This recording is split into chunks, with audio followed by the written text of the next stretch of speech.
Chapter 141. Xiao Bao ran off in a huff. Xiao Yi used 5 minutes to undo the 9 consecutive rings and threw them aside. He straightened his little body and went upstairs to look for his grandmother. Old Madam was still worried sick at heart when a soft little body fell into her arms. She looked down and was immediately surprised and happy. Her eyes stung. "Oh, my little sweetheart, why did you think of going upstairs to look for great-grandmother?" Ever since she developed autism, this was the first time Xiao Yi took the initiative to get close to her. How could she not be surprised? She picked him up from the ground and placed him on her lap. She stroked his hair with her aged hand and guided him patiently. "Baby Yi, tell great-grandma. Do you miss great-grandma?" Xiao Yi's little head nodded gently. Baby Yi was willing to communicate with her. The old madam's eyes immediately moistened. She hugged him tightly and choked with sobs. Good boy, good boy. If Ahan knew that Xiao Yi could understand what they were saying and was even willing to respond, he would definitely be very happy. This thought flashed across the old madam's mind. However, immediately after, she recalled Su Yunqian's pregnancy. Worry surged into her heart again, and she couldn't help but sigh. However, her sleeve was tugged. Xiao Yi stared at her with sparkling eyes. His little head was tilted, and he looked confused and worried. The old madam smiled kindly and stroked his head. Great-grandma is fine. If baby Yi is willing to talk to great-grandma will be even happier. Xiao Yi's big clear eyes blinked. Suddenly, she reached out and pointed at the photo on the desk. In the photo, Bailey Han was carrying Xiao Yi. The father and son's expressions were exactly the same, solemn and serious. The old madam chuckled and said, "What's wrong? Do you miss your daddy? He just came back but left again. When he comes back tonight, he will accompany you well." Xiao Yi nodded sensibly. Her precious little great-grandson had finally taken a turn for the better. The old madam was filled with emotions. The grandmother and grandson sat side by side on the sofa, each holding a book in their hands. The old lady turned her head to look at the little one beside her from time to time. His expression seemed to be a little sad. She leaned forward in surprise and found that he was reading Oliver Twist. The plot was about how Oliver lost his mother when he was just born and was sent to an orphanage. She reached out and stroked his hair, saying gently, although Oliver was an orphan, he met his maternal grandfather in the end. His maternal grandfather loved him very much, just like how great-grandmother loved baby Yi. Xiao Yi looked up at her, her clear eyes sparkling. She smiled and hugged him, taking the book from his hands. Great-grandma knows this story. Great-grandma will tell you, okay? He nodded gigai. His pink cheeks puffed up slightly, and 2 cute little dimples were embedded in them. The old madam's gentle voice rang in the study. After she finished telling the story, she couldn't help but be filled with emotions. She stroked Xiao Yi's hair, testing his thoughts. Baby Yi, do you want another person to love you? Xiao Yi pursed his lips and tilted his head to look at her seriously, as if he didn't understand what she was trying to say. She smiled. If Auntie Yunqian lived with us and loved you like great-grandmother, would you like that? He fell silent. Just when the old madam thought that he wouldn't respond, he suddenly jumped out of her arms and ran to the front of the desk. He wiggled his butt and climbed onto the chair, taking the photo of him and Bailey Han from the desk into his arms. His cheeks were puffed up, and his eyes were round, revealing a guarded and angry expression. His actions and expression said everything. He didn't want Su Yunqian to steal his daddy away. The old madam's smile froze. She hesitated for a moment and carefully probed, then if Xiao Yi had a younger brother like Xiao Bao or a cute younger sister like Xiao Guai, would Xiao Yi be happy? Xiao Yi was stunned and seemed to be at a loss. Then, tears quickly gathered in his eyes and fell down like beads. He didn't cry or howl.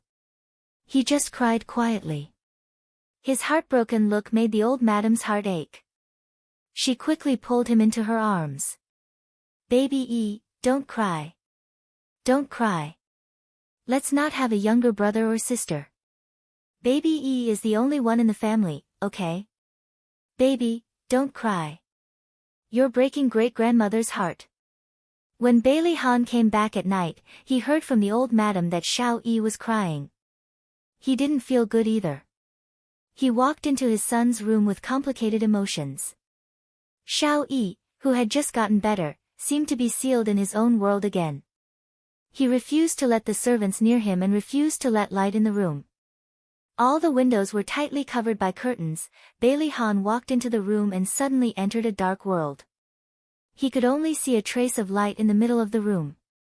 A small shadow sat in front of the light. He had just turned on the light when he heard his son's shrill scream. He had no choice but to turn it off quickly. He walked behind his son and saw that he was holding a small laptop and watching a video. Bailey Han's eyes swept across the video. His eyebrows twitched. The room in the video was too familiar. It was his own room. In the video, he and Yun Qian were watching a movie on the sofa. Then, Yun Qian went into the bathroom to take a shower while he went downstairs to take a shower. A few seconds later, Yun Qian suddenly walked out of the bathroom. She took something out of her handbag, opened the red wine bottle, and put the thing in. Bailey Han's heart suddenly tightened. A thought suddenly entered his mind. A small figure suddenly appeared in the video. He was holding a bottle of red wine and climbed onto the chair with difficulty. He replaced the bottle of red wine with something. Bailey Han suddenly turned his head and stared at his son sitting next to him with dark eyes. He tried hard to control his emotions and didn't want to scare him, but, damn it. His son actually installed a surveillance camera in his room. He frantically and angrily searched his brain to see if he had done anything that was inappropriate for children. Although there were some scenes that made his face blush and his heart beat faster, at least it was under control. Even so, Bailey Han's cheeks were still a little hot. Fortunately, it was dark and his son couldn't see it. Concerns flashed through his mind, and several thoughts leaped into his mind.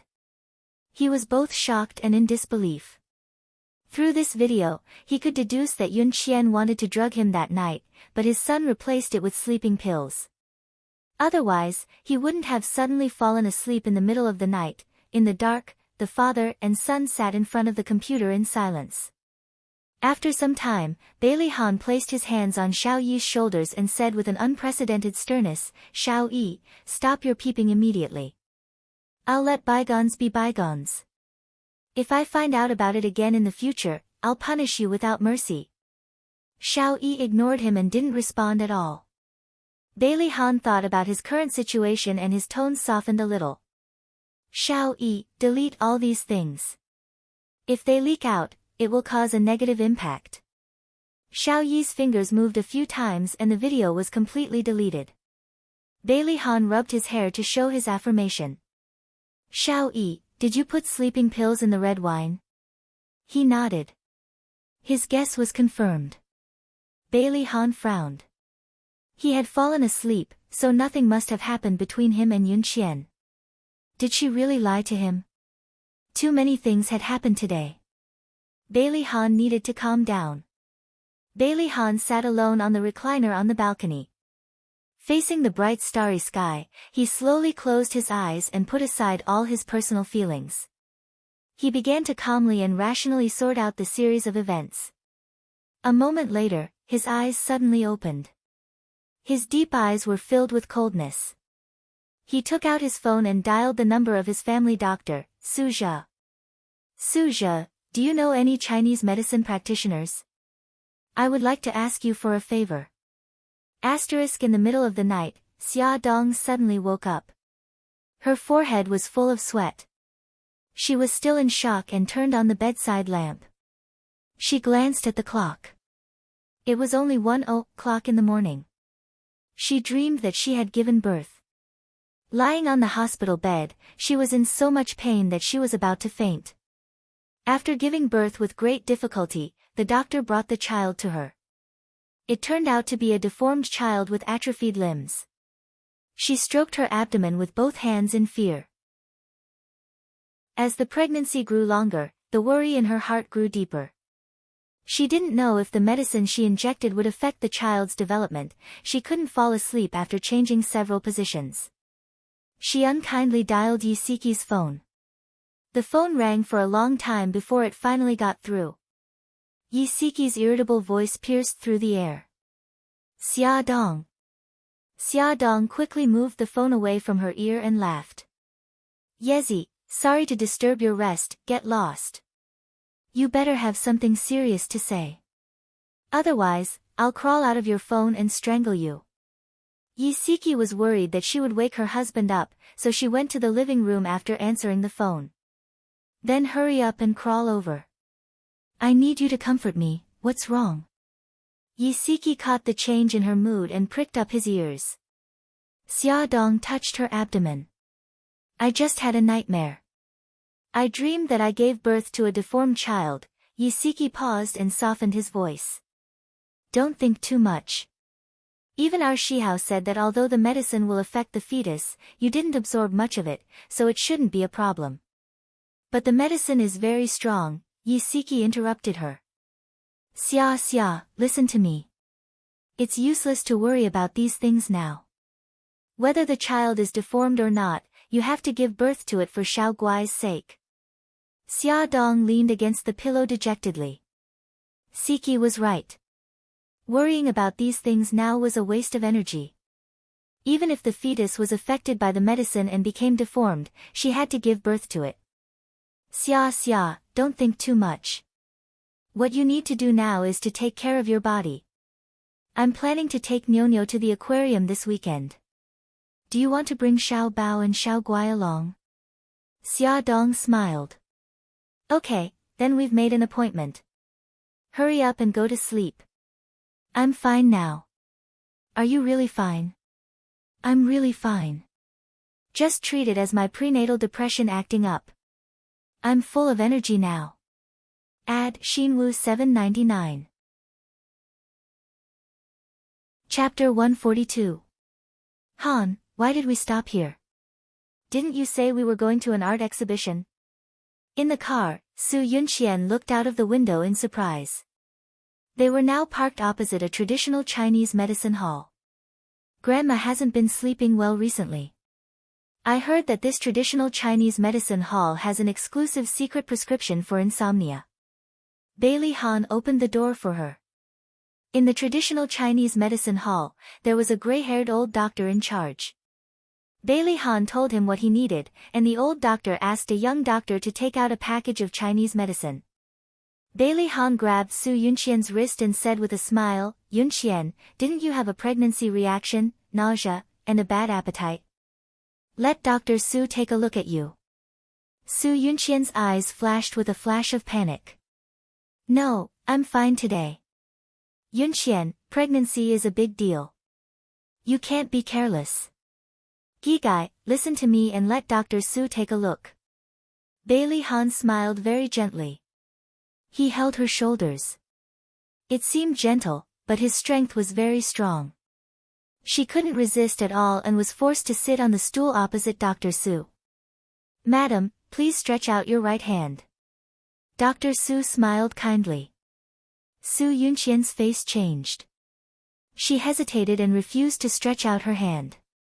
Dr. Su, I'm fine. I won't trouble you. She wanted to get up, but Bailey Han stood behind her. He held her shoulders with both hands and slowly pressed her down. He smiled gently. Yunxian, Dr. Su is known as a gynecologist. If you want him to treat you, you have to make an appointment half a month in advance. Don't be childish. Let Dr. Su treat you quickly. Han, Su Yunxian was flustered and didn't know what to say. Alright, stop messing around. The smile on Bailey Han's face was devoid of any warmth, making people shudder. He pressed her shoulders with one hand and suddenly grabbed her right hand with the other hand and put it on the table. Dr. Su, please. Dr. Su touched his beard with one hand and felt Su Yunxian's pulse with the other. Su Yunxian looked at Dr. Su, whose eyes were slightly closed. Every second felt like a year. When she saw him suddenly open his eyes, she was shocked. Her momentary panic and loss of composure fell into Bailey Han's eyes. The smile on his face faded as he politely asked, "Dr. Su, how is it?" Su Yunqian's heart was in her throat. Dr. Su said slowly, "Mr. Bailey, I'm sorry to disappoint you. Your wife is not pregnant." Bailey Han's eyes narrowed. His sharp gaze instantly shifted to the pale Su Yunqian. However, it was only for a short second before he regained his courteous appearance. He smiled and nodded at Dr. Su. "Dr. Su, thank you for your hard work. However, I have to correct one thing. Miss Su is not my wife." Su Yunqian felt as if her heart had fallen into an ice cellar. She still wanted to make a final struggle. Her face was filled with disbelief. How could this be? "I did an ultrasound at the hospital. The doctor clearly said that I'm 7 weeks pregnant." Dr. Su frowned and was a little unhappy. "Miss Su, I've been practicing medicine for more than 70 years, and I've never made a mistake. Whether you're pregnant or not, I'll know by taking your pulse." Bailey Han glanced at her indifferently. His gaze was as cold as iron. She suddenly trembled, and the words that she wanted to say were all suppressed. She didn't know how she followed Bailey Han out of the clinic. When she came back to her senses, she was already in the car. Bailey Han's face was cold as he started the car without a word. Su Yunqian looked at his side profile and only saw a pair of malicious and cold eyes. She called his name softly. "Han," he said calmly, "Yunqian, I didn't expect you to lie to me." Su Yunqian was shocked. She knew his temper very well. The angrier he was, the calmer he would be. She quickly said, "No, I didn't. Han, there must be something wrong. Let's go to another hospital and have a proper examination, okay?" "Something wrong?"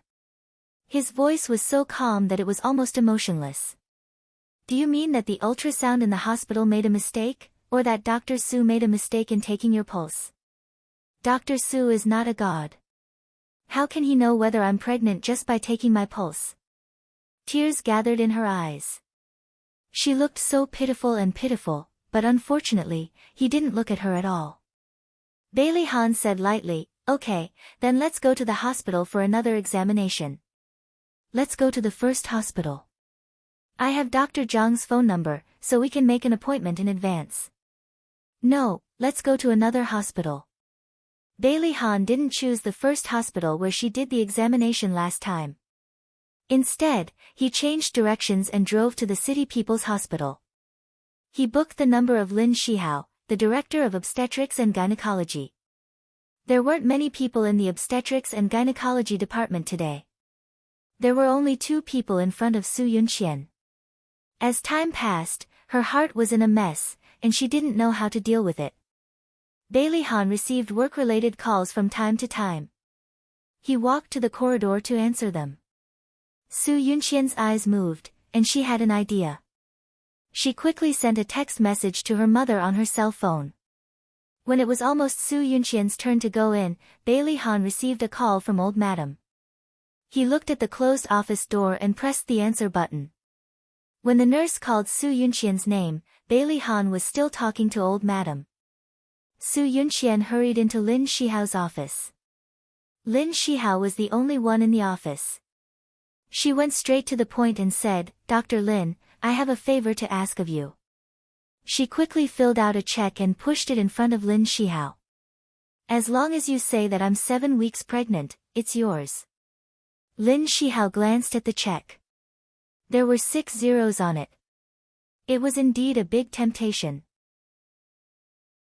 He might not be able to earn so much money even if he was a doctor for the rest of his life. Unfortunately, he wasn't interested in this. He just wanted to be a responsible doctor. He said lightly, "I'm sorry, I can't help you with this." Su Yunqian gritted her teeth. "This is only half of the reward. I'll pay you the other half after it's done." His lips curled into a mocking smile. "Miss Su, if you're here to see a doctor, I welcome you. If it's something else, please don't disturb my work." Lin Shihao, you should know the Su family's influence in City A. Since the temptation failed, Su Yunxian began to threaten him. She lowered her voice and her eyes were filled with bone-chilling coldness. There was a knock on the door. Please come in. Su Yunxian quickly grabbed the check and didn't forget to threaten Lin Shihao with her eyes. The door opened and Bailey Han walked in. His tall figure slowly walked over, giving Su Yunxian an inexplicable sense of oppression. He said lightly, Dr. Lin, I'm the patient's fiancé. How's the checkup? Lin Shihao recognized Bailey Han the moment he walked in. He was the man Xia Dong had secretly implanted.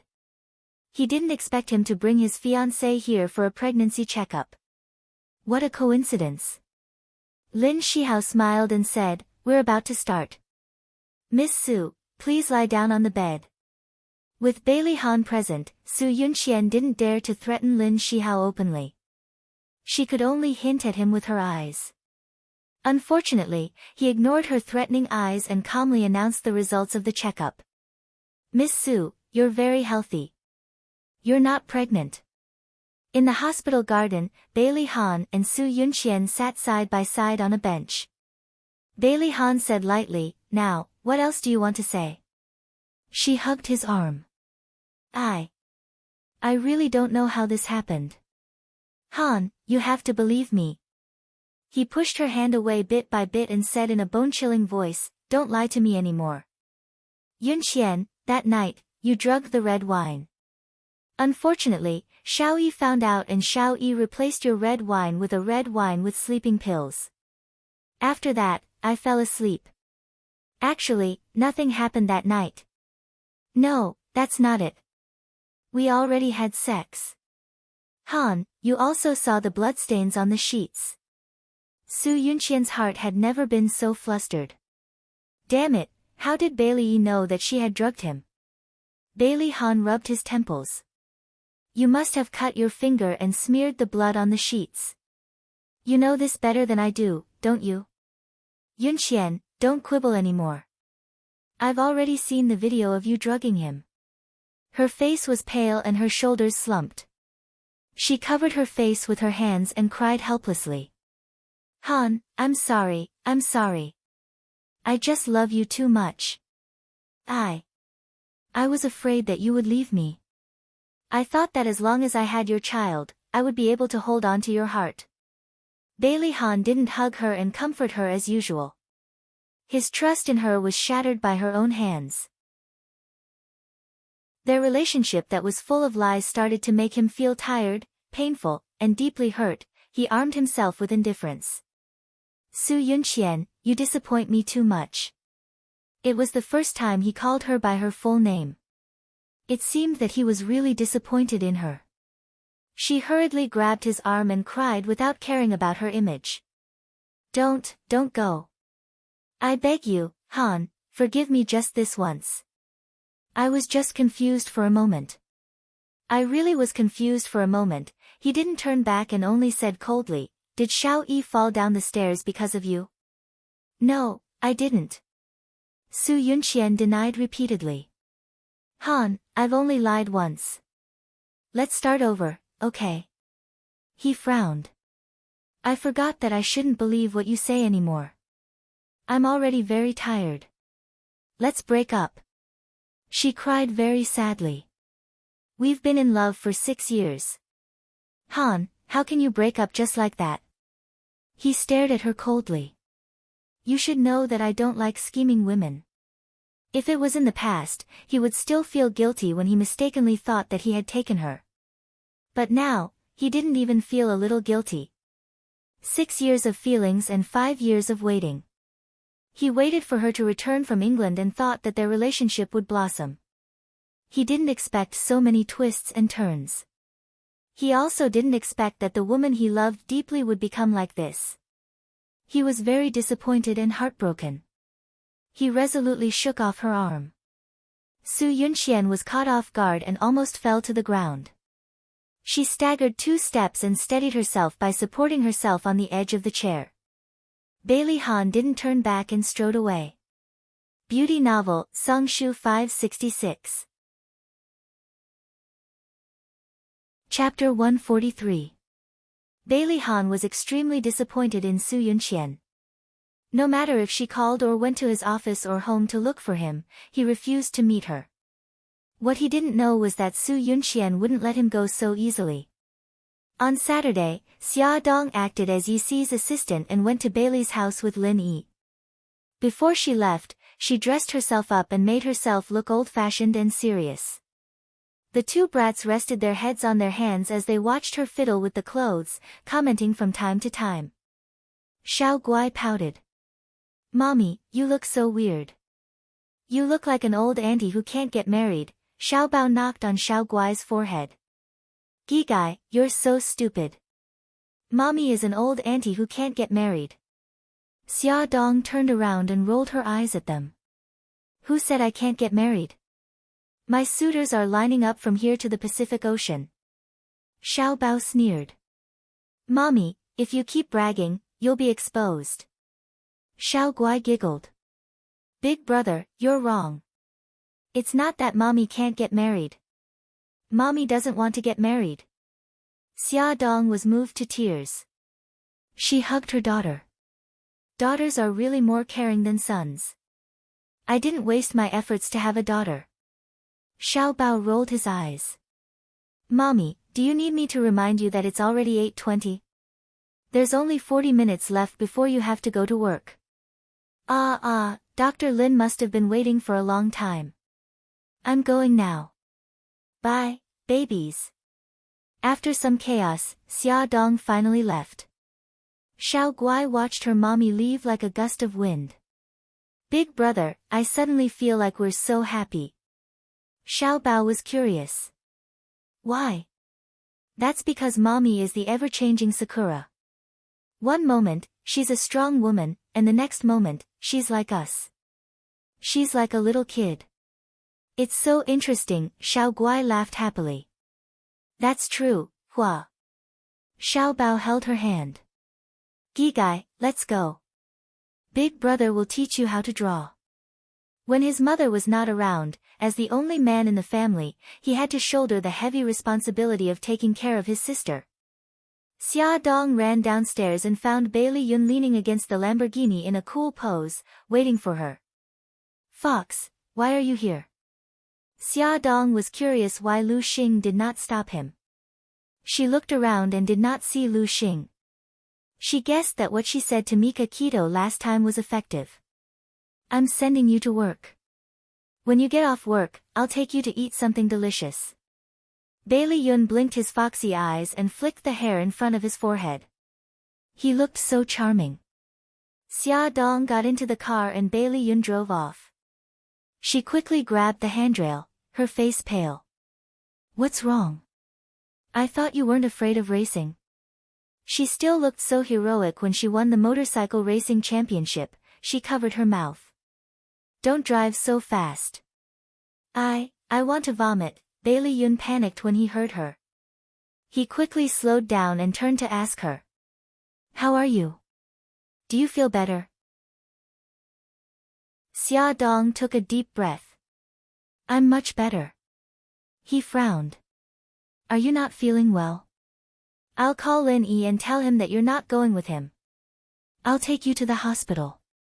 She quickly stopped him. "No, it's okay. I didn't sleep well last night, so I felt a little nauseous. I'm fine now." He looked at her suspiciously. "Are you really fine?" "I'm really fine. I can even go up the mountain and kill a tiger." Xia Dong patted her chest proudly. Bailey Yun looked at where she was pointing and suddenly burst out laughing. "It's been so many years. Why haven't you developed?" Xia Dong was angry. Even if she wasn't as voluptuous as the sexy goddess, she was still very voluptuous. She was very voluptuous. Okay. I'm just joking. Did you hurt your pride?" Bailey Yun saw that someone was angry and quickly freed his hand to smooth her hair. He stroked her hair like how he stroked Lil P. "Don't be angry. I was just saying." Xia Dong turned her head and ignored him. What a hardcore guy. "Yo, you're really angry." Look at your puffy face. It's like a bun. I really want to pinch it. This guy really did what he said and rubbed her face like a bun. Xia Dong slapped the back of his hand and said angrily, my face is not a bun. No matter how much you rub it, there's no filling. Focus on driving. You're so annoying. They were bickering when they arrived at Lin Yi's clinic. Lin Yi had already checked his watch twice when he saw Bailey Yun escorting Xia upstairs like a protector. He couldn't help but tease, so you're the one who sent Xia Dong. No wonder she's late. Xia Dong, why didn't Mr. Beitang send you here last time? Bailey Yun immediately exploded and yelled at Lin Yi. Old Lin, are you my friend or not? How can you take revenge like this? Lin Yi put on his coat and prepared to go out. Of course I'm your friend. It's commonly known as a bad friend. F***ck off. Bailey Yun didn't hold back and kicked his butt. Unfortunately, handsome Lin Yi was agile and nimble and dodged. Xia Dong pretended that she didn't see anything and said calmly, Dr. Lin, I'm ready. We can go now. Bailey Yun wanted to go with them and insisted that Xia Dong sit in his car. Lin Yi said faintly, letting Xia Dong sit in your car. Is she your assistant? Bailey Yun gritted his teeth and secretly warned himself that he must remind Lin Yi a few more times to not have any ideas about Xia Dong.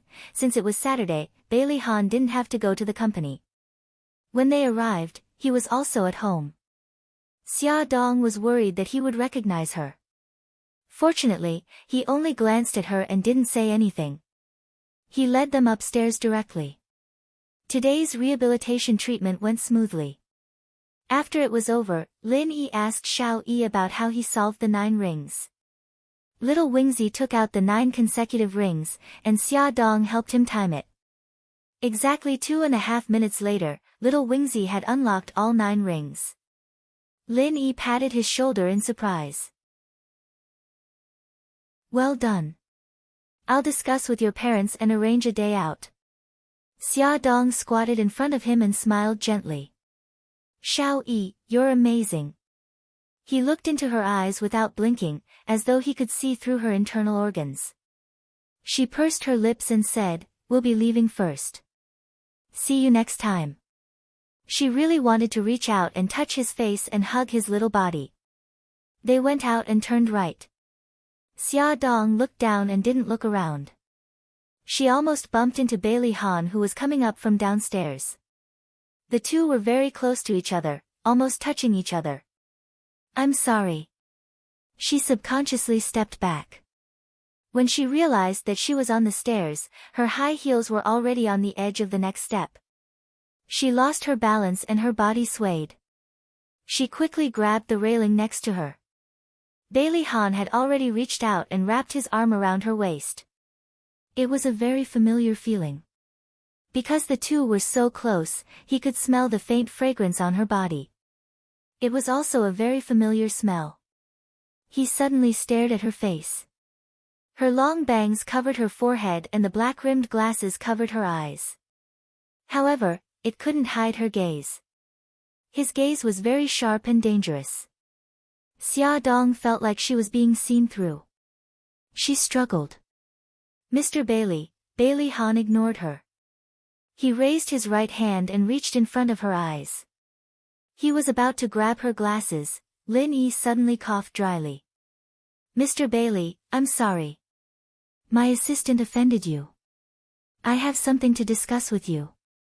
Do you have time now? Bailey Han paused and slowly retracted his hand. Of course, Dr. Lin. This way please. He gave her a long look before brushing past her. Lin Yi nodded at her and followed him upstairs. Xia Dong's hand tightened on the railing. She remembered his gaze when he went upstairs. She didn't know if he recognized her. She calmed down and went downstairs. She sat in the living room and waited for Lin Yi. She knew that Lin Yi wanted to talk to Bailey Han about bringing Xiao Yi out. Would Bailey Han agree? In less than 10 minutes, Bailey Han and Lin Yi came downstairs, talking and laughing. It seemed like the discussion went well. Xia Dong relaxed. However, in the next second, Bailey Han said, Miss Yi, there's something private I want to talk to you about. Private matter? What private matter could he have with Yi Si?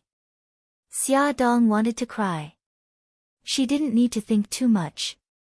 He must have recognized her. Since it was a private matter, Lin Yi didn't want to stop her. He could only give her a look that said, good luck. In the study, Bailey Han stood in front of the large desk. His handsome face was expressionless. His eyes were sharp and cold. Yi Si. Should I praise you? Your disguise skills are really superb. Xia Dong coughed. I can explain. Bailey Han looked at her coldly. Say it. Xia Dong smiled. It's because I've been interested in psychology recently and I'm unemployed at home. So I wanted to find a job related to psychology. Applying to be Lin Yi's assistant was purely an accident. Do you think I'll believe you? Bailey Han looked at her with disdain. Even if you're interested in psychology, Lin Yi wouldn't hire a layman to be his assistant. Tell me, what's your purpose?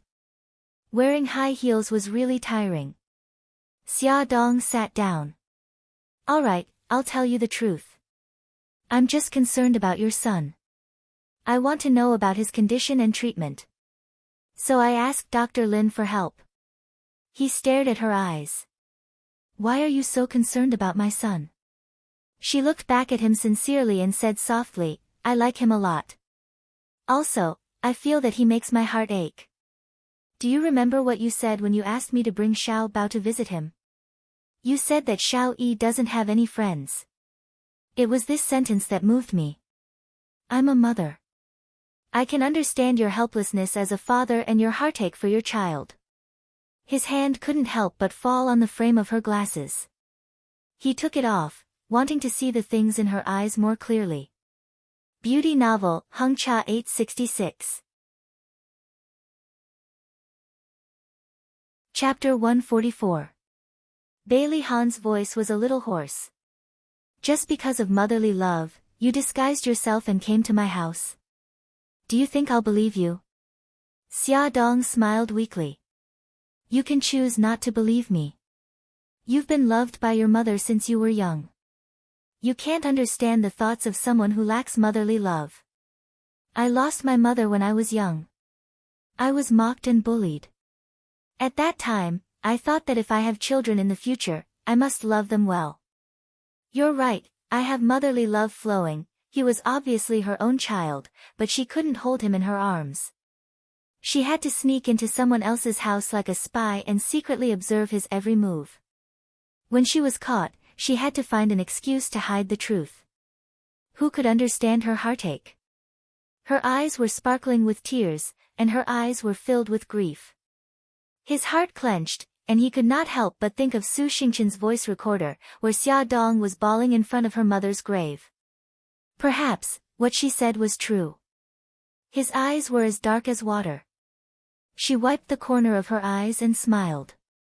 Don't stare at me like that. I can't help but want to cry. Look, I'm already crying. I'm sorry, I won't come again next time.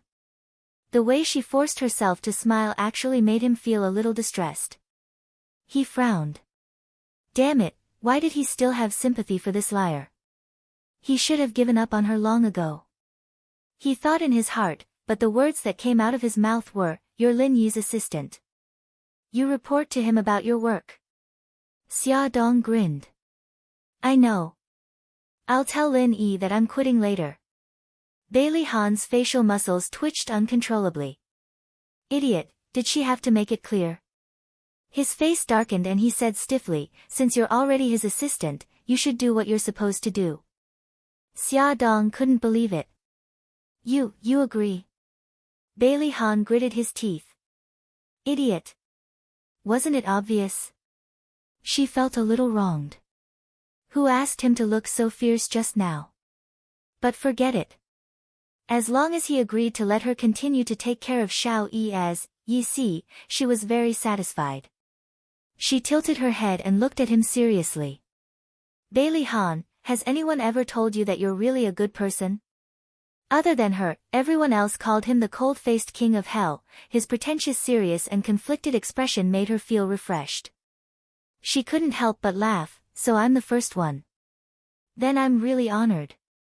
Bailey Han's facial muscles twitched as he asked calmly, why did you resign?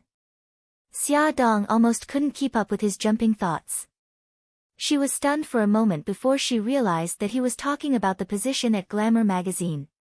She lowered her eyes and chuckled. I have to take care of Xiao Bao and Xiao Guai. I also have to take care of the baby in my belly. I don't have so much energy to work. He looked down at her. You like that job very much. When she was working, she was completely different from her usual self. That passion burned in her eyes, and she exuded a confident charm. She looked up at him with complicated emotions surging in her eyes. In my heart, the children are more important. For them, I can give up anything, including my life.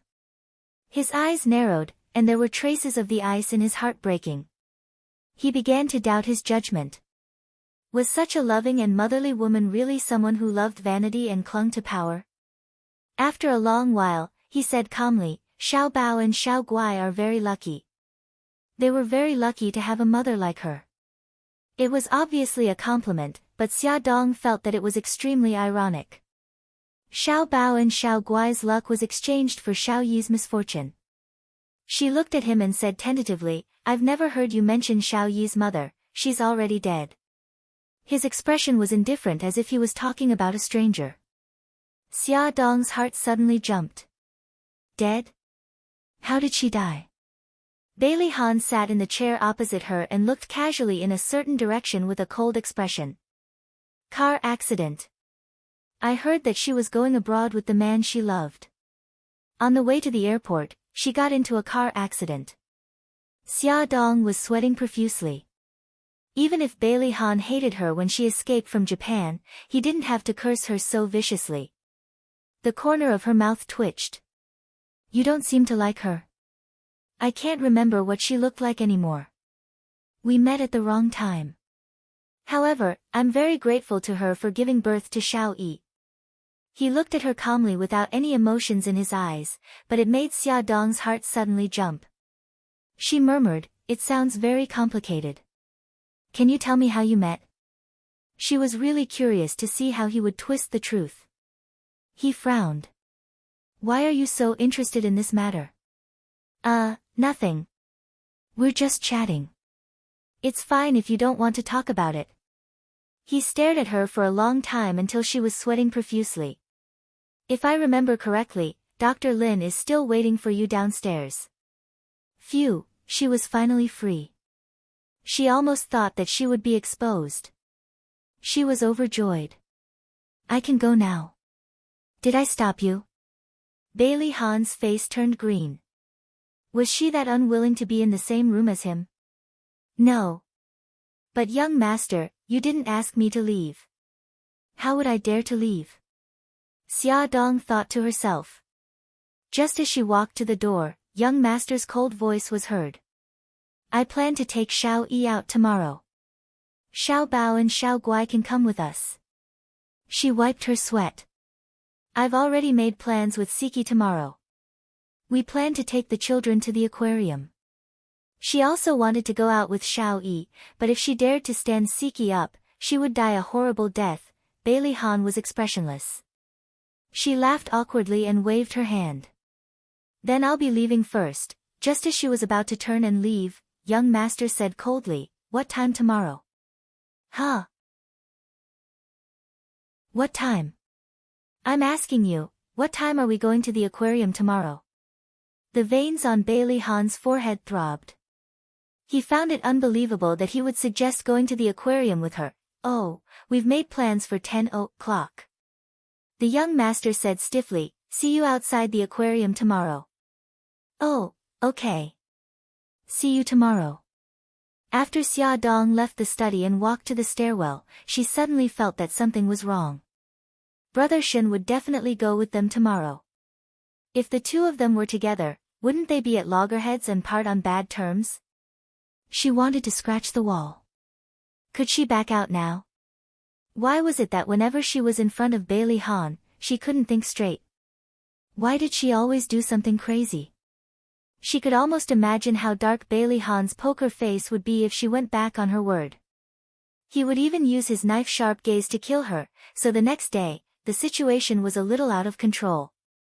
No, to be exact, it was out of control. The three families met in the parking lot at the entrance of the aquarium.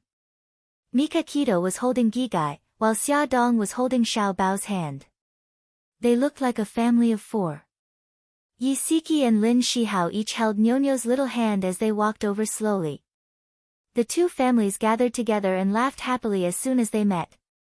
The three children, especially, were jumping and jumping around happily. A Rolls-Royce drove into the parking lot ostentatiously. Bailey Han stepped out of the car holding Xiao Yi's hand. When Lin Shihao and Yi Siki saw Bailey Han, their expressions were normal because they had heard from Xia Dong that Bailey Han would be coming with them. But Mika Kito was different. Her deep eyes suddenly turned to Xia Dong. She clasped her hands together and blinked ingratiatingly. She lowered her voice and said, "Brother Shen, if there's anything you want to say, let's talk at home, okay?" Mika Kito's expression was very bad. His handsome face was emitting a cold aura. He gritted his teeth and said fiercely, "You've learned to lie to me? Brother Shen, I beg you. Teach me when we get home tonight, okay?" Bailey Han and Xiao Yi were getting closer and closer. She looked at him with her big watery eyes and begged anxiously and pitifully. Beitang Shen was furious. He was furious that she had agreed to be Lin Yi's assistant without consulting him first. He was furious that she had risked her life to take care of little Wingzi in the Bailey family. He was furious that she had acted first and reported later, taking care of Bailey Han on a family gathering like this. But when he saw her pitiful expression, he couldn't help but soften. In the end, all his conflict and anger turned into a flick on her forehead. He gritted his teeth and glared at her. "I'll deal with you when we get home tonight." Xia Dong held her aching forehead and tried to please him with tears in her eyes. "Brother Shen, you're a great person and don't hold a grudge against me. You're a magnanimous person." From the corner of her eyes, she saw that Bailey Han and the others were already 2 meters away. She quickly shut her mouth and giggled. Mika Kito was angry and helpless. He ruffled her hair. Bailey Han was like an arrogant king. Standing in a place like the parking lot, his arrogance and domineering aura couldn't be concealed. His indifferent gaze swept across the few people without batting an eyelid. When he saw Lin Shihao, his eyes moved.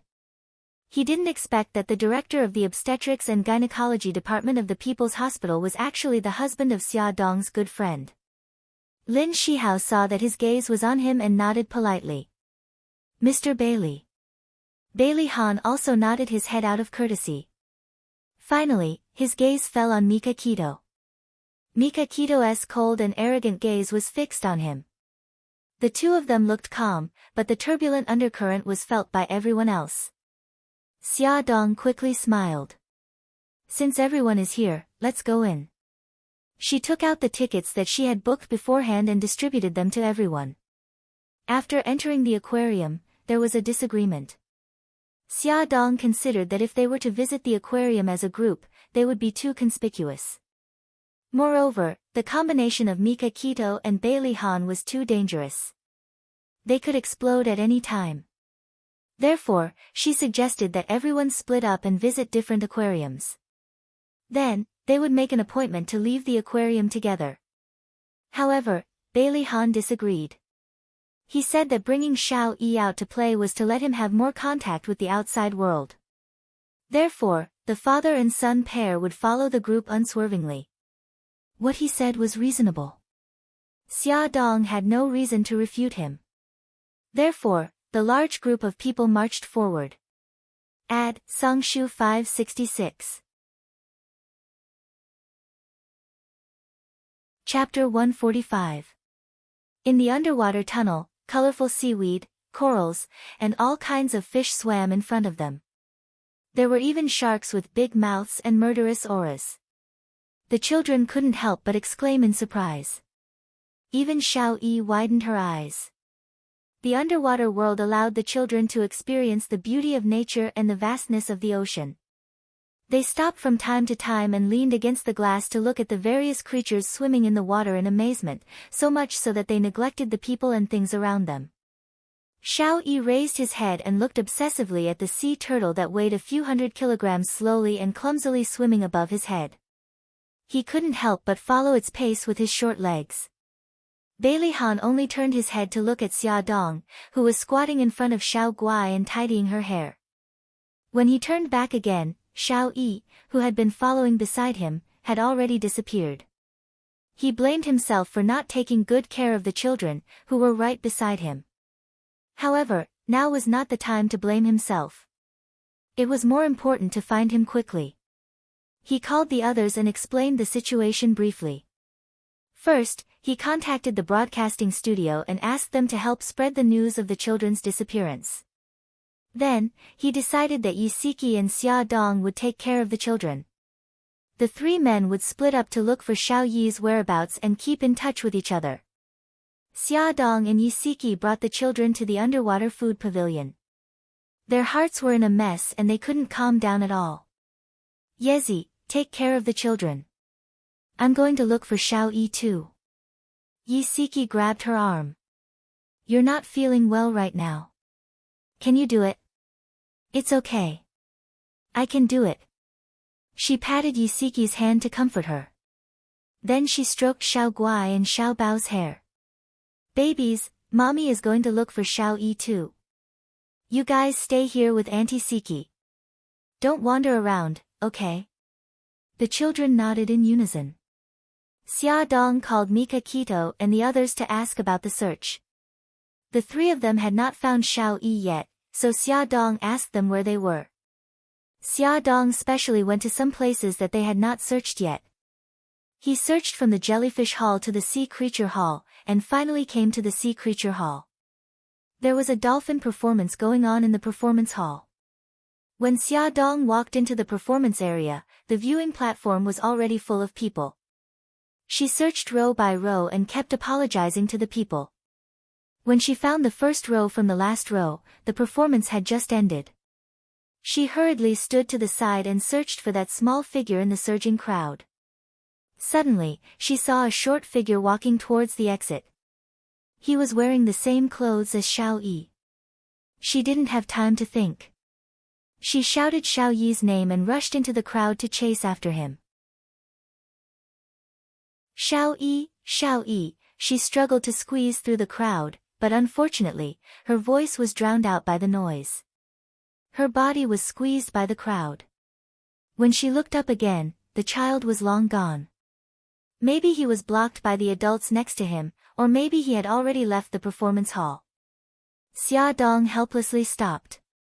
When the crowd had dispersed, she held on to her last glimmer of hope and looked around the seats in the performance hall. She imagined that maybe Xiao Yi was sitting somewhere that she couldn't see. Suddenly, her eyes lit up and she ran to the corner of the first row. There was a small figure sitting on the seat. He was focused on the huge pool in front of him. There were two dolphins, one big and one small, swimming lazily in the pool. Several staff members were finishing up the performance. Xiao Yi, when Xia Dong ran in front of him, she was panting heavily. Her heart was thumping wildly. She suddenly hugged him in her arms and said in a trembling voice, Xiao Yi, why are you here? We were worried to death. Bailey Yi's eyes flashed. He leaned against her chest and could hear her heart beating wildly. There was a faint fragrance on her body. Hugging him, it was warm and comfortable. He despised and hated all the women who tried to get close to his daddy. His little hand pushed her shoulder forcefully and a low growl of displeasure came from his throat. Sorry, I was just too happy. Xia Dong quickly let go of him and smiled gently. Wait a moment. I'll inform everyone. She was the first to inform Bailey Han. When she was talking to Mika Kito, Xiao Yi suddenly jumped down from the chair and walked out silently. Brother Shen, please inform Lin Shihao and Siki. I'll take Xiao Yi to Seabed Food Pavilion immediately. She quickly hung up the phone and followed Xiao Yi. Xiao Yi, don't walk so fast. Watch your step. Xia Dong followed closely behind him. Seeing that the steps were very high, she naturally reached out to help him up. Unexpectedly, he suddenly reached out and pushed her away. Although he didn't use much strength, she was still caught off guard and her body swayed along with his force. She grabbed the back of the chair to steady herself. He looked at her coldly. She could clearly see the deep hostility in his clear eyes. Her heart trembled. She wanted to smile, but the corners of her lips couldn't curl up. Perhaps she was too greedy. When she was growing up with Xiao Bao and Xiao Guai, she couldn't help but want to pay attention to Xiao Yi's life. She really should have done what Bailey Han said and died in the car accident so that she wouldn't disturb his life anymore. She couldn't suppress the sadness in her heart. A drop of hot tear fell and landed right in front of Xiao Yi's toes. He lowered his head and stared blankly at the small piece of floor wet with tears. She quickly turned her head and wiped the corners of her eyes. She smiled at him. Xiao Yi, let's go. I'll take you to see your daddy. At this time, the performance hall was already empty. She let him walk in front of her alone and suppressed all her emotions. When they walked out of the performance hall, two men in flowery shirts suddenly rushed towards them. They came in a menacing manner. It was obvious that they weren't kind people. Xia Dong instinctively protected Xiao Yi. She bent down to pick him up from the ground, but a pair of arms suddenly reached out from beside her and snatched Xiao Yi from her arms. The person holding Xiao Yi was a young man in his 20s. He was quite good-looking, but there was a sinister glint in his eyes. He held Bailey Yi's neck with one hand and said coldly, "Miss Xia, please come with us. Let the child go. I'll go with you." Xia Dong put her right hand behind her back and secretly dialed a number. However, a man in his 30s with a knife scar on his face standing beside her discovered her. He snatched the phone and threw it to the ground. With a crack, he crushed the screen. Someone looked over curiously.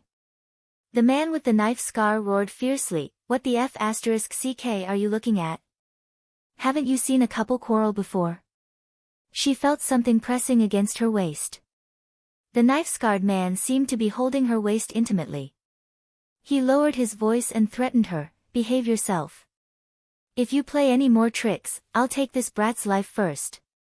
The man with the knife scar dragged her roughly while the young man followed closely behind with Xiao Yi in his arms.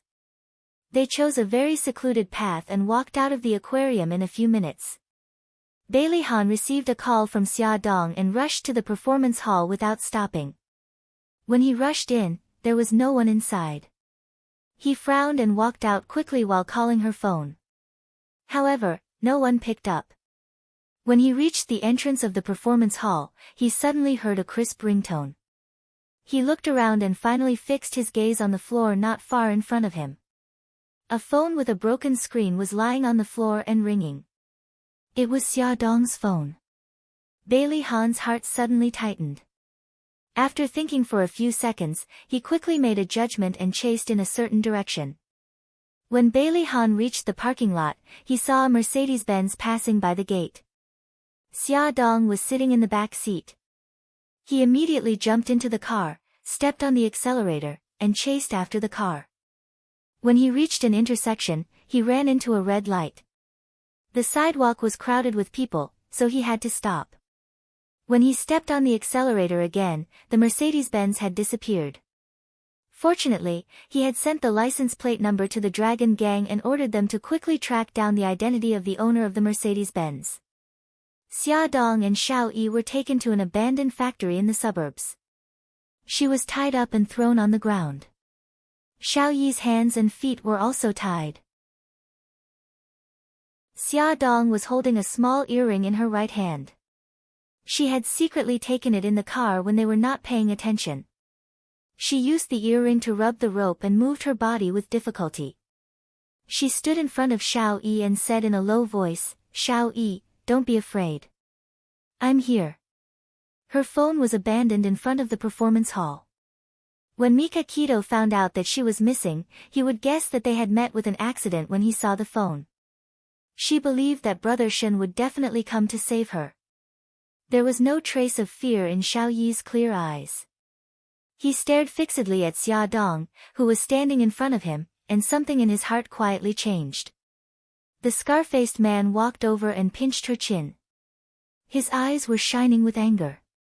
B*TCH, I finally caught you. It's not easy to catch you when you're alone. Xia Dong tried to shrink back, but her chin was pinched even harder. It was burning with pain. Who are you? Why do you want to catch me? B*TCH, you're still playing dumb. If it weren't for you, my brother wouldn't have died. The scar-faced man suddenly let go of her chin and slapped her face hard. Her head hit the concrete floor heavily. Her head was buzzing. Her face was numb and she could not feel anything. She only felt a burning sensation, as if she had been roasted by a furnace. The taste of blood spread in her mouth, and bright red blood flowed down the corner of her mouth. Half of her face was red and swollen, but she did not feel the pain at all. She calmly stared into the scar-faced man's eyes. Who is your brother? The scar-faced man spat and said viciously, I will let you know why you died. Lao San, give her the newspaper. Come and see, Xinwu 799. Chapter 146. The one called Lao San was the young man in his 20s. His vicious eyes flashed with a cold light like that of a venomous snake. He pulled out a newspaper from somewhere and smashed it hard on Xia Dong's injured face. Look carefully. The man who died tragically on the street in the newspaper is my brother. Xia Dong tried his best to stretch his neck and finally saw the headline and photo on the newspaper clearly. However, she was sure that she had never seen this man before. You're mistaken. I don't know him. Then you might have heard of his name. The scar-faced man suddenly squatted down and pinched her face with 2 fingers. He's the leader of the Flame Gang. Old K, because of you, he was killed by the gangsters. Old K, this name sounded familiar. A thought flashed through Xia Dong's mind. She scanned the newspaper with difficulty and finally remembered that she had seen this news before. It said that the leader of the Flame Gang died tragically on the street during a fight. However, how could this have anything to do with her? You remember now? The scar-faced man laughed sinisterly.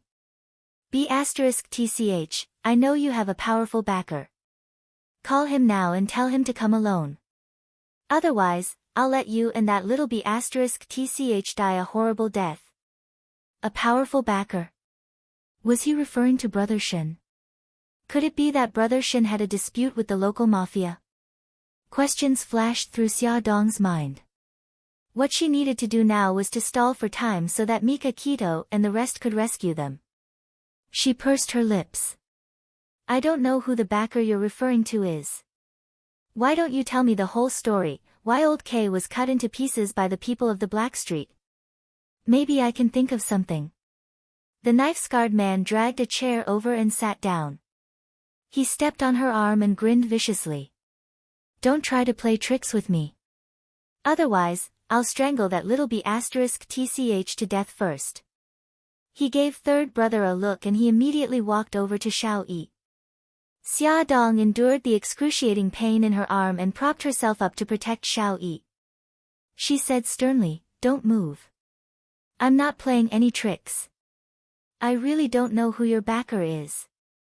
The scar-faced man sneered. Third brother didn't stop walking. He bent down and stretched out his arm to push Xia Dong over. Then, he grabbed Xiao Yi's collar and lifted him off the ground. As Xiao Yi's tiny body was lifted into the air, Xia Dong's heart almost stopped beating. She screamed in panic, don't hurt him. Please, don't hurt him. She struggled to get up from the ground. Her legs were tied up, so she could only jump towards Lao San. She said anxiously, I beg you, let him go. He can't breathe. Xiao Yi's throat was choked by the collar, and his little face gradually changed color due to the difficulty of breathing. His clear eyes were filled with an uncomfortable mist, and he struggled with all his might, kicking his short legs. Xia Dong's heart ached as she bit third brother's arm. D***it, how dare you bite me? Third brother grabbed Xiao Yi with one hand and raised his other hand to slap Xia Dong's face.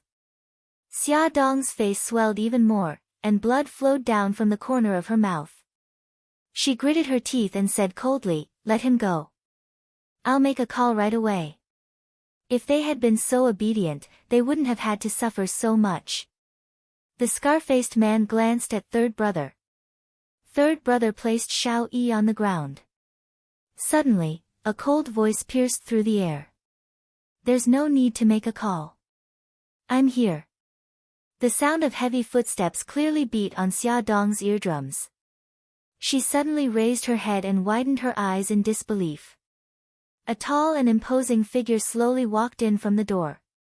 His face was backlit, so she couldn't see his expression clearly. But he was emitting a domineering and ruthless aura like a king, which made her heart tremble. It was Bailey Han. He had actually found them, and had come to meet them alone. Bailey Han's sharp eyes swept across the battered and exhausted Xiao Yi and Xia Dong, whose cheeks were red and swollen. The murderous look in his eyes suddenly exploded and shot out, but it was quickly hidden behind a calm and indifferent expression. More than 10 hooligans surrounded Bailey Han with knives and other weapons in their hands. They glared at him. Bailey Han didn't take their threats seriously and walked forward fearlessly. He only stopped when the scar-faced man put his hand on Xia Dong's throat and looked at them coldly. "You're old Mo, old K's younger brother." Old Mo sneered. "That's right. Young Master Bailey, I didn't expect you to track us here so quickly. It seems like you're this bitch's backer." His fingers gently rubbed Xia Dong's fair neck. Suddenly, he exerted force and she raised her neck in pain. Old Mo smiled evilly. "I didn't expect that Mika Kito's woman would have an affair with Bailey Han. Bitch, don't tell me that the little bastard next to you is also your and Bailey Han's child." Xia Dong glared at him in anger and pain. She bit her lips but didn't say a word. She and Xiao Yi were in their hands. If they were angered, who knew what they would do? Bailey Han's hand silently moved to his back. Old Mo noticed his movement and grabbed Xiao Yi to block in front of him. He said sternly, "Bailey Han, throw away your weapon. Otherwise, I'll take your son's life first." Pa, Bailey Han pulled out a handgun from his back and threw it to the ground. "You guys, search him and see if he has any weapons." Old Mo dragged Xia Dong and took a few steps back. With a bang, he kicked the pistol away and ordered his men to search Xia Dong's body. Bailey Han expressionlessly allowed them to search him. The hooligan took a dagger from his calf and threw it to the ground. They didn't find anything else. He looked at Old Mo indifferently. "Old Mo, you're venting your anger on a woman and a child. You and your brother are indeed from the same womb." Old K had once drugged Xia Dong and sent several subordinates to gang rape her. Of course, Old Mo knew about this matter.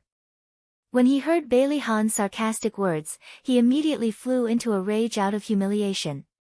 He couldn't help but curse, "Bailey Han, don't have *King pretend to be a hero for me here." Picking up Beitang Shin's broken shoes and wearing a green hat. "You're just a dirty person." Bailey Han's eyes flashed with murderous intent.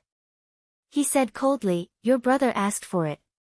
He's lucky that I only let the men of the Black Street stab him once." Old Mo sneered. "Bailey Han, I'm not going to talk nonsense with you. I'm here today to avenge my brother. Old San, take it out." Old San took a paper thing and threw it to Bailey Han. Bailey Han flipped through the thing in his hand and said coldly, "You want 20% of the shares of Shenghao Group. What a big appetite." Old Mo was not easy to deal with. When he decided to take revenge, he had already investigated Xia Dong's interpersonal relationships. He knew that she had the best relationship with 3 men, Mika Kito, Bailey Han, and Bailey Yun. No matter which one of them was her backer, he had prepared a corresponding plan to deal with them. Old Mo grabbed the pen and threw it to Bailey Han. He said fiercely, "Don't talk nonsense. Hurry up and sign it, or I'll kill your son and your mistress." He suddenly grabbed Xia Dong's hair. Xia Dong endured the pain and tried hard to move back. She did not make a sound. Bailey Han's heart trembled. Using the act of looking at the contract as an excuse, his left hand quietly touched his belt. There was a thin steel knife deeply embedded in it. Although the blade was shorter than a thumb, it was abnormally sharp and was enough to cut a fatal wound. But he hesitated and did not make a move. There was only one knife. He was confident that he could shoot the knife into the heart of the young man called Old San. He was also confident that he could save Xia Dong from Old Mo at the same time. But he was not confident that he could take them to avoid the siege of more than 10 people and the shooting of guns. He took back his hand and continued to think with the pen. If he signed the contract, Old Mo would definitely not let them go. But if he did not sign it, Xia Dong and Xiao Yi would be in their hands. He was in a dilemma. Old Mo couldn't wait any longer. He grabbed Xia Dong's clothes and tore them apart. With the sound of fabric tearing, her dress was torn from her chest, and her snow-white skin was exposed. Her hands were tied behind her back, and there was no way to cover her exposed breasts. Her face was so hot that it was about to bleed. She bit her lips and stared at Old Mo. "Look at her tender skin. It must taste good when I do it." Old Mo grinned and dragged Xia Dong to the sofa. Bailey Han's voice suddenly sounded, "I've signed it. Come and get it." Old Mo paused and glanced at Xia Dong, whose face was red with blood. He laughed sinisterly. He did not expect that mysterious woman to have some skills. A few days ago, a mysterious woman contacted him and said that she knew that his brother was killed by the backer behind Xia Dong. She also said that Bailey Yi was Xia Dong's illegitimate son. She cared about Bailey Yi very much.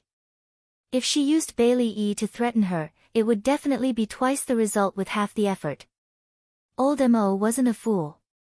Of course, he could tell that the other party wanted to use him to get rid of Xia Dong and Bailey Yi. However, this was also an opportunity for his elder brother, Old K, to take revenge, as well as a chance for him to make a fortune. It was not fun to just kill people. He also wanted to get the compensation that he deserved. "You guys, tie his hands up for me." Old Mo was cunning. Naturally, he would not easily believe Bailey Han. After 2 of his men tied Bailey Han's wrists with ropes, he waved his hand and asked someone to bring the contract over. The 3 big characters were indeed Bailey Han's signature. Old Mo was ecstatic and laughed loudly. After a few laughs, he suddenly stopped and stared at Bailey Han gloomily. "Bailey Han, you killed my brother. I will not let you go easily. But you can rest assured that I will send you to hell for the sake of you transferring 20% of your shares to me. Lao San, bring the things I have prepared for young Master Bailey. Let him and his mistress have a good time and then go to hell." Xia Dong said in a hoarse voice, "Let the child go. He is innocent." Awesome novel, Songshu 566. Chapter 147. Bah! Old Mo spat. "I'm not stupid enough to leave anyone alive." Although Yen Gang had some influence, it was nothing compared to Bailey's family. He was already taking a risk by coming here, so he naturally had to be careful. "Brothers, go. Quickly serve eldest young master." Old Mo took out several bottles of syringes, and a large group of people rushed forward. Some injected him with syringes, while others fed him pills. Xiao Yi and Xia Dong were in Old Mo's hands, so Bailey Han could not resist. He was forced to swallow the pills and coughed incessantly. Old Mo let go of Xia Dong, and Old Mo also let go of Xiao Yi. Old Mo walked to Bailey Han's side and kicked him. "Bailey's eldest young master, you think you're so great. Now you're lying in front of me like a dead dog." "Bah! Brothers, let's quickly retreat and set a fire outside the factory. Let this unfortunate pair of lovebirds come from the water and into the fire. While they were simply packing up, Xia Dong moved to Xiao Yi's side. She gently tugged at the corner of Xiao Yi's clothes with her hands behind her back. Xiao Yi's eyes were sharp. He immediately saw that the ropes on Xia Dong's tied wrists were in a mess because of the needles, leaving only a few thin joints. Her wrists were red and abraded, probably caused by pulling the rope too hard. His eyes flashed, and he suddenly crouched down and bit the rope with his teeth. Xia Dong's body stiffened. She tugged at Xiao Yi's clothes to tell him not to worry, but she did not expect him to bite the rope for her. Her heart ached, but more than that, she felt warm. Second brother, where's that kid?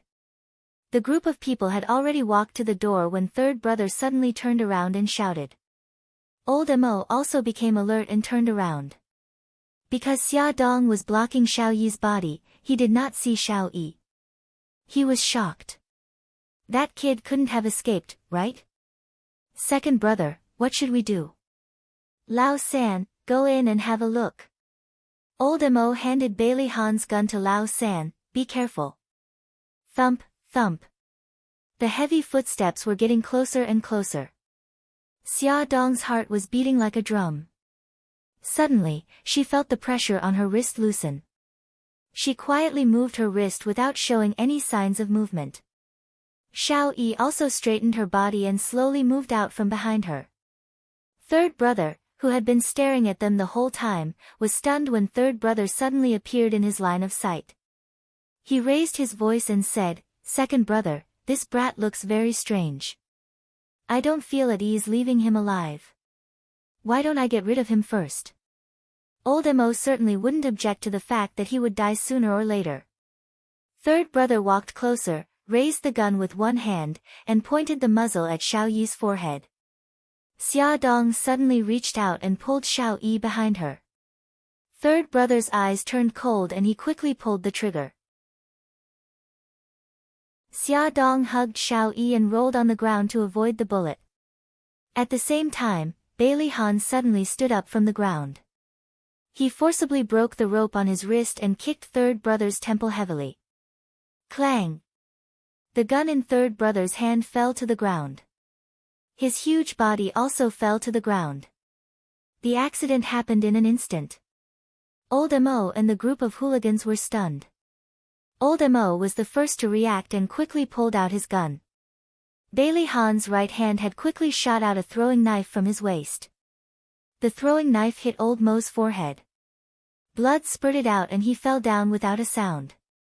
Bailey Han strode forward and bent down to pick up the gun on the ground.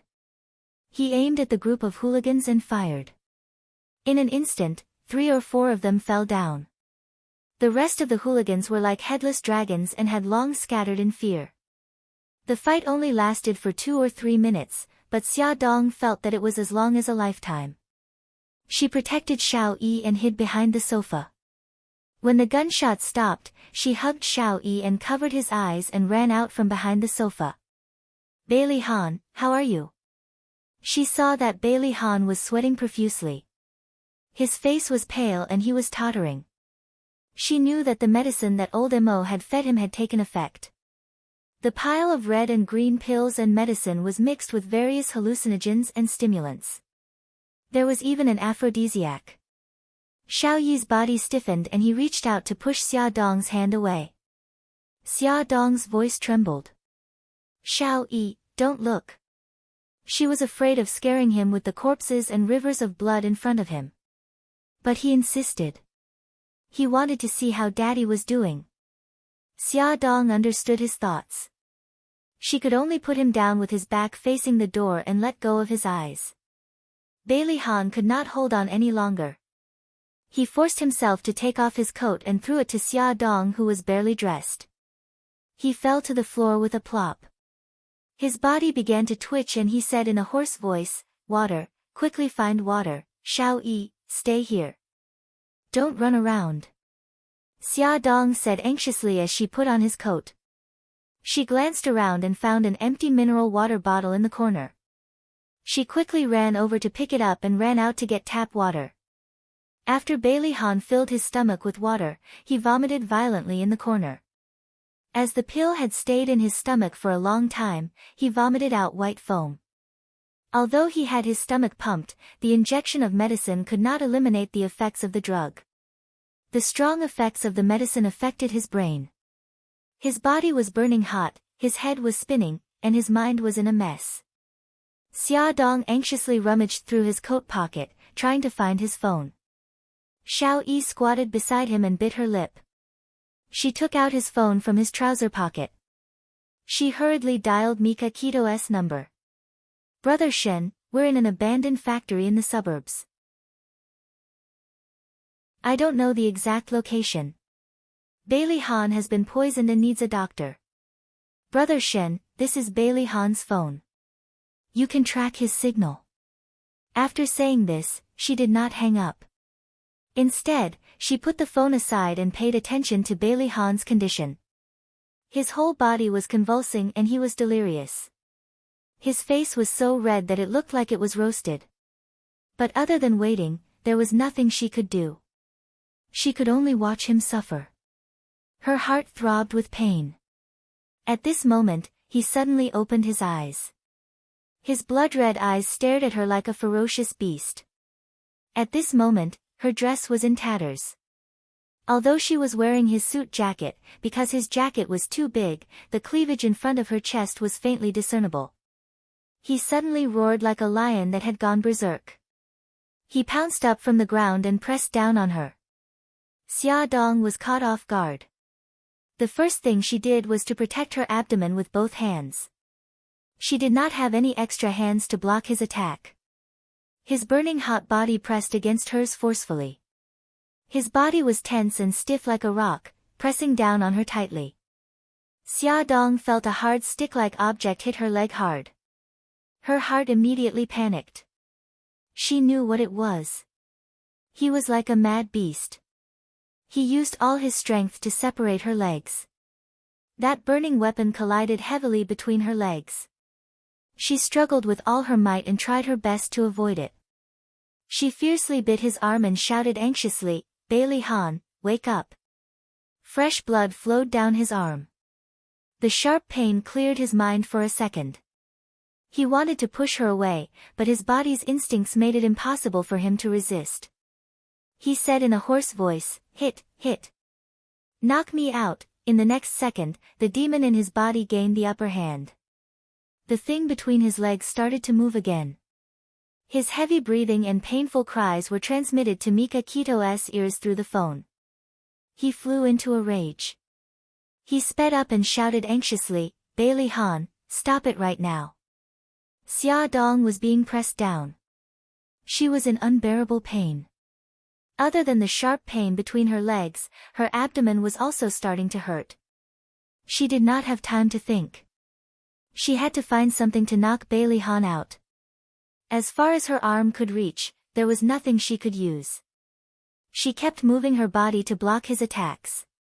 However, he was too strong. She could not hold on for much longer. Just as she was about to give up, Xiao Yi, who had been silent all this time, suddenly ran away. Soon, he ran back with a wooden stick and handed it to Xia Dong. Xia Dong closed her eyes. She gritted her teeth and swung the wooden stick at the back of his head. His movements suddenly paused. His pupils constricted. His blood-red eyes stared straight at her. That ferocious look made him look like a malicious spirit that had crawled out of hell. Xia Dong shuddered. She was so scared that her heart almost stopped beating. She thought that she was about to die. However, he suddenly roared and got up from her body. Like a wild bull in the wind, he charged at the stone pillar. With a loud bang, his tall body fell to the ground, and he no longer moved. Xia Dong's heart suddenly tightened. She widened her eyes in shock. She had never expected that he would hit his head and bleed. She was shocked, scared, and touched. She wanted to go forward to check on his condition, but the pain between her legs was burning. The pain in her abdomen also intensified. She trembled and wanted to get up, but she didn't succeed. Xiao Yi glanced at her. She bit her lip and turned to run to Bailey Han's side. Bailey Han's face was covered in blood. He lay motionless on the ground. Xiao Yi panicked. She used her little hand to push his arm. Her tears fell and she cried, "Daddy, Daddy, wake up. It's all my fault. I shouldn't have run around. Daddy, wake up." Xiao Yi was willing to talk. Xia Dong was in pain and surprise. Coupled with fear and sadness, all kinds of complicated emotions mixed together. She couldn't help but feel a lump in her throat. She forced herself to get up from the ground and walked to Bailey Han's side. His face was covered in blood. She trembled as she checked his breathing. Fortunately, although his breathing was weak, at least he was still alive. She immediately saw the part below his abdomen that was almost poking through his pants. She awkwardly averted her gaze. There were so many stimulants and aphrodisiacs. He wouldn't explode, right? Actually, she could help him with it, but her son was beside him. She touched Xiao Yi, who was crying bitterly. She comforted him and herself. "Xiao Yi, don't worry. Your daddy will be fine. He will be fine." Attention, Songshu 566. Chapter 148. Her stomach hurt more and more. She took a deep breath and tried to calm herself down. Sitting on the floor, she didn't forget to comfort Xiao Yi softly. The sound of footsteps was chaotic and anxious. Xia Dong looked up at the door and saw Mika Kito's tall figure running over. In the empty factory, he didn't even notice the mess on the floor. In his heart, there was only Xia Dong. He ran over and hugged her tightly in his arms. Xia, don't be afraid. I'll take you home." She had suddenly disappeared in the aquarium. On the phone, when he heard that Bailey Han had been drugged and wanted to humiliate her, he was anxious and angry. He wanted nothing more than to fly to her side immediately. Seeing her in such a sorry state, his heart was about to break. His heart was beating wildly, and even she could feel it. She endured the pain and patted his back gently. She tried to smile. "Brother Shen, where's the doctor? Let the doctor take a look at Bailey Han. He's seriously poisoned. Also, my stomach hurts a little." Mika Kito quickly relaxed his arms a little. Worried that he would press on her stomach, he shouted, "Doctor, doctor!" Soon, a doctor and nurse, along with 4 of their men, rushed in with a stretcher. Mika Kito asked the doctor to treat Xia Dong first, but Xia Dong refused. She wanted to see Bailey Han's condition first. Fortunately, the doctor knew about her condition and asked the nurse to give her an injection. Bailey Han's condition was more complicated. The doctor pumped his stomach on the spot, gave him a cardiac stimulant, and bandaged his wound briefly. Then, they were sent to the hospital. Mika Kito first carried Xia Dong into the car and then carried Xiao Yi. Xiao Yi insisted on staying by Bailey Han's side. Xia Dong wrapped a blanket around him and hugged his small body. He didn't resist or struggle. He let her hug him as he stared blankly at the lifeless Bailey Han lying on the stretcher. When they arrived at the hospital, Mika Kito ignored her objections and carried her all the way to the obstetrics and gynecology department. Fortunately, she controlled her emotions well and performed emergency treatment in time. The child was not in danger. Bailey Han was pushed to the emergency room. The doctor said that not only did he have drug poisoning, but he also had a serious skull injury.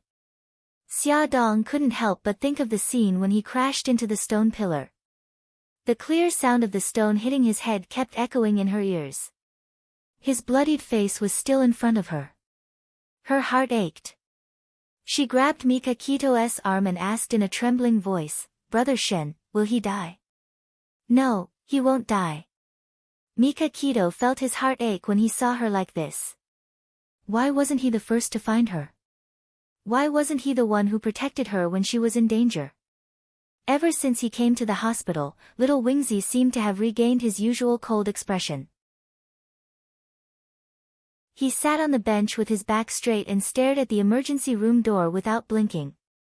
Xia Xia, you must be tired. I'll take you back first. Mika Keto gently patted her back and coaxed her gently. It's okay. I'm fine now. She looked at Xiao Yi and said softly, Brother Shen, you should inform Bailey's family. Her face was pale, her hair was messy, her cheeks were swollen, her lips were cracked and stained with blood. She almost had a miscarriage. She didn't look like she was fine at all. His heart ached and his eyes were filled with tenderness. He held her hand and said, Don't worry, I'll take care of it. I'll get Liuxing to take you home first. I'll stay here with Xiao Yi and wait for his family. Xia Dong looked up at the emergency room light and then looked at Xiao Yi who was sitting upright on the bench. She said, Brother Shen, I want to stay. Can I borrow your phone? I want to tell Yezi that I'm safe. Mika Keto still wanted to persuade her, but she stretched out her hand and placed it in front of him. She looked like she wouldn't give up until she got what she wanted. Brother Shen, don't try to persuade me anymore. Give me the phone. Mika Keto sighed and placed the phone in her hand. Xia Dong called Yisiki and learned that she had sent the children home and was still at home with Xiao Bao and Xiao Guai. Yisiki shouted over the phone and Xiao Bao and Xiao Guai immediately ran over. They surrounded the phone and called, Mommy. She said a few more words to them before ending the call. 10 minutes later, the people from the Bailey family hurried over. Bailey Xiong walked at the front. Old Madame Xiao was leaning on a walking stick and Bai Jinxiu was holding her arm. The two of them walked in the second row anxiously. Bailey Yun looked indifferent as he walked at the back. Mr. Beitang, how is my son? Bailey Xiong looked anxious and didn't bother to exchange pleasantries. Mika Keto stood up. The doctor is giving him first aid. Old Madame Zhao's eyes were red. She picked up Xiao Yi and stroked his head lovingly. What happened? How did Ahan get hurt so badly? Mika Keto said calmly, Xia Xia and Xiao Yi were kidnapped. Mr. Bailey was the first to arrive. He subdued the kidnappers and was injured himself. Old Madame Zhao's expression changed when she heard this. She looked at Xia Dong with some dissatisfaction in her eyes, but she didn't flare up because of Mika Keto. Bai Jinxiu couldn't help but shout at Xia Dong, it's you again. Haven't you hurt Ahan enough? You'll only be satisfied if he dies, won't you? After Bailey Yun came over, his attention was on Xia Dong. Her face was badly injured and she was wearing Bailey Han's coat. He didn't know if she was hurt. He noticed that she had been sitting in the chair and didn't get up even when they came over. He guessed that she must be very tired now, or maybe it was because of her injuries that she couldn't get up to deal with them. His feelings were complicated and his heart ached. When he heard Bai Jinxiu's reprimand, he could not help retorting, Auntie, what you're saying is too unreasonable. Big Bro saved Xia Dong of his own volition. Besides, little Wingzi was also kidnapped. Should Big Bro just watch as little Wingzi gets hurt? Bai Jinxiu was provoked by his words and couldn't help but blurt out, Xiao Yi is also her, enough. Old Madam interrupted her, her cold gaze falling on her. She suddenly quivered and realized that something was wrong. She almost spilled the beans. What's the point of making such a racket in the hospital? Old Madame Xiao glared at Bailey Yun again and glanced at Xia Dong indifferently. There was no lack of warning in her eyes. Xia Dong looked indifferent and seemed to turn a deaf ear to their quarrel. She had already expected this to happen, so she wasn't surprised at all and didn't care. Mika Keto didn't want her to be wronged. She held her hand and said in a deep voice, You'll know the details when Mr. Bailey wakes up. Isn't it too much to blame Xia Xia now? Bai Jinxiu looked indifferent and didn't look ashamed at all. Old Madame Xiao lowered her head and stroked Xiao Yi as if she didn't hear anything. Bailey Han coughed and stood up to smooth things over. Mr. Beitang is right. We were too hasty. Mika Keto snorted coldly and didn't say anything else. They sat in the corridor and waited for more than 10 minutes before the doctor came out of the emergency room. He said that the patient was out of danger, but his condition was a little serious. He still had to do a brain check on the head injury. Other than Bailey Yun, the other 3 members of the Bailey family looked very upset. Old Madame Xiao hurriedly interrupted the doctor, as if she didn't want the doctor to talk about Bailey Han's condition in front of Xia Dong and the others. Xia Dong lowered her eyes. She knew it was time for her to leave. She politely said goodbye and didn't look at Xiao Yi. With Mika Kito's help, she stood up. Mika Kito suddenly bent down and carried her in his arms. Ignoring Bailey Yun's murderous gaze and the others' surprised gazes, he swaggered her into the car. When they arrived at the neighborhood, Mika Kito carried her out of the car and carried her upstairs. If it were any other time, she would have rejected him. But now, she stretched out her arms and wrapped them around his neck. She bit her lower lip and frowned slightly, as if she was suppressing something. Mika Kito's heart skipped a beat. He suspected that she was injured too. When they got home, Yisiki was still at home with the children. She couldn't help but tear up when she saw Xia Dong's injuries. The 2 children were even more anxious. Xiao Guai was so heartbroken that she cried. Xiao Bao was so angry that his teeth itched. He wanted to cut the person who hurt his mother into pieces. Xia Dong comforted the children gently. Mika Kito went into the bathroom to fill the tub with hot water. When he came out, he said to Yisiki, "Siki, can you help Xia clean up?" Xia Dong thought about the injuries on her body and immediately blushed. No, it's okay. I can do it myself." Yisiki pretended to be relaxed. "Why are you so shy? It's not like I haven't seen it before. I even helped you scrub your back when we were in university." Ignoring her objections, he forcibly helped her into the bathroom. Yisiki reached out, but Xia Dong quickly pressed her hand down. "Yezi, I'll take it off myself." She gently took off her jacket, revealing her tattered dress. Yisiki's pupils shrank. She saw a bruise on Xia Dong's arm. After taking off her dress, she saw countless abrasions on her body. Yisiki's eyes welled up with tears. Her nose twitched and she almost cried. "Yezi, you can go out.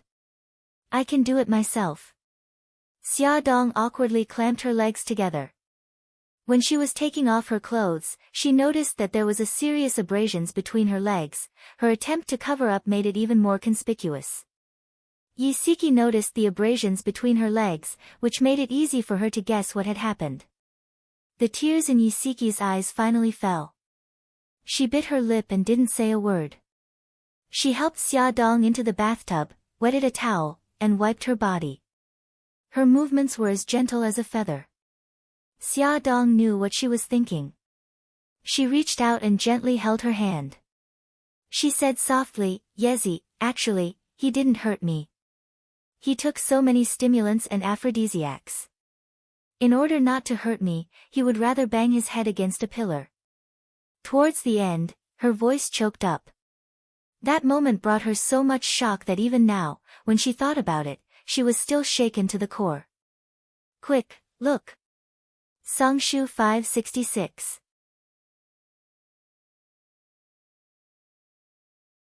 Chapter 149.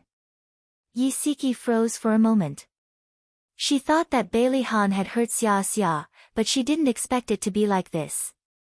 After a long time, she sighed softly and said, Xia, sometimes I can't help but think that Bailey Han actually loves you. If it wasn't love, why would he do so many unbelievable things?" Xia Dong was stunned.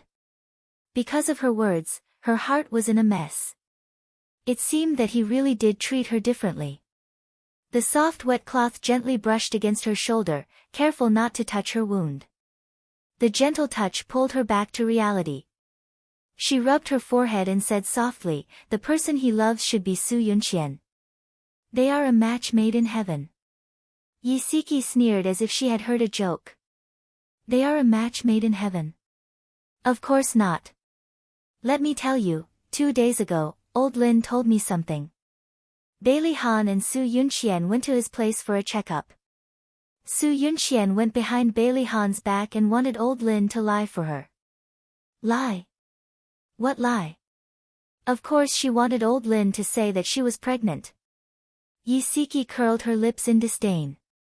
For a woman to lie to her fiancé and say that she was pregnant, there can only be one possibility. There must be something going on between them. This woman is starting to get scared and wants to use the child to tie her fiancé down. Xia Dong fell silent. She already knew that there was something going on between Bailey Han and Su Yunqian. Perhaps she had to take some responsibility for it. Old Lin also said that when he heard that Su Yunqian wasn't pregnant, Bailey Han's expression turned ugly. Without saying a word, he dragged Su Yunqian away. From the looks of it, the two of them must have quarreled. Yi Siki's tone was full of schadenfreude. Su Yunqian even threatened old Lin. You didn't see the look of panic on her face. Xia Dong pursed her lips. Look at how vividly you described it. It's like you've seen it before. I haven't, but old Lin has. Yi Siki gently stroked her hair, her tone filled with pride. Xia Dong's lips curved, but she didn't argue with her. To be honest, if Bailey Han is really interested in you, you should develop a good relationship and give the children a complete family. Yi Siki said so much, but this was the main point. A complete family. Xia Dong was stunned. The first thing that came to her mind was the scene of Xiao Yi crying in front of Bailey Han at the abandoned factory. Her heart suddenly ached, but the scene changed to 5 years ago. She was lying in the delivery room in the hospital. The old lady broke in with her bodyguards and mercilessly snatched the newborn child from the doctor's hands. At the time, the old lady said, according to our agreement, I'm taking the child away. If you try anything funny again, you can expect to collect your aunt and uncle's corpses. Japan was under Brother Shin's influence. Originally, it was impossible for the old lady to leave with the child. However, she used the lives of her aunt and uncle to threaten Xia Dong. In the end, she carried the child and swaggered away. Xia Dong leaned against the bathtub tiredly and said calmly, Yi Zi, first of all, I don't want to get married. I can't even get past the old lady. I know my position very well. I don't want to talk about relationships right now. I just want to take good care of the children. I'm just worried about you. You're a pregnant woman with 2 children. Xiao Guai is even sick. Just thinking about it gives me a headache. Yi Siki frowned and poked her forehead. Why don't you want to get married? Why are you so distrustful of relationships? Look at me and old Lin.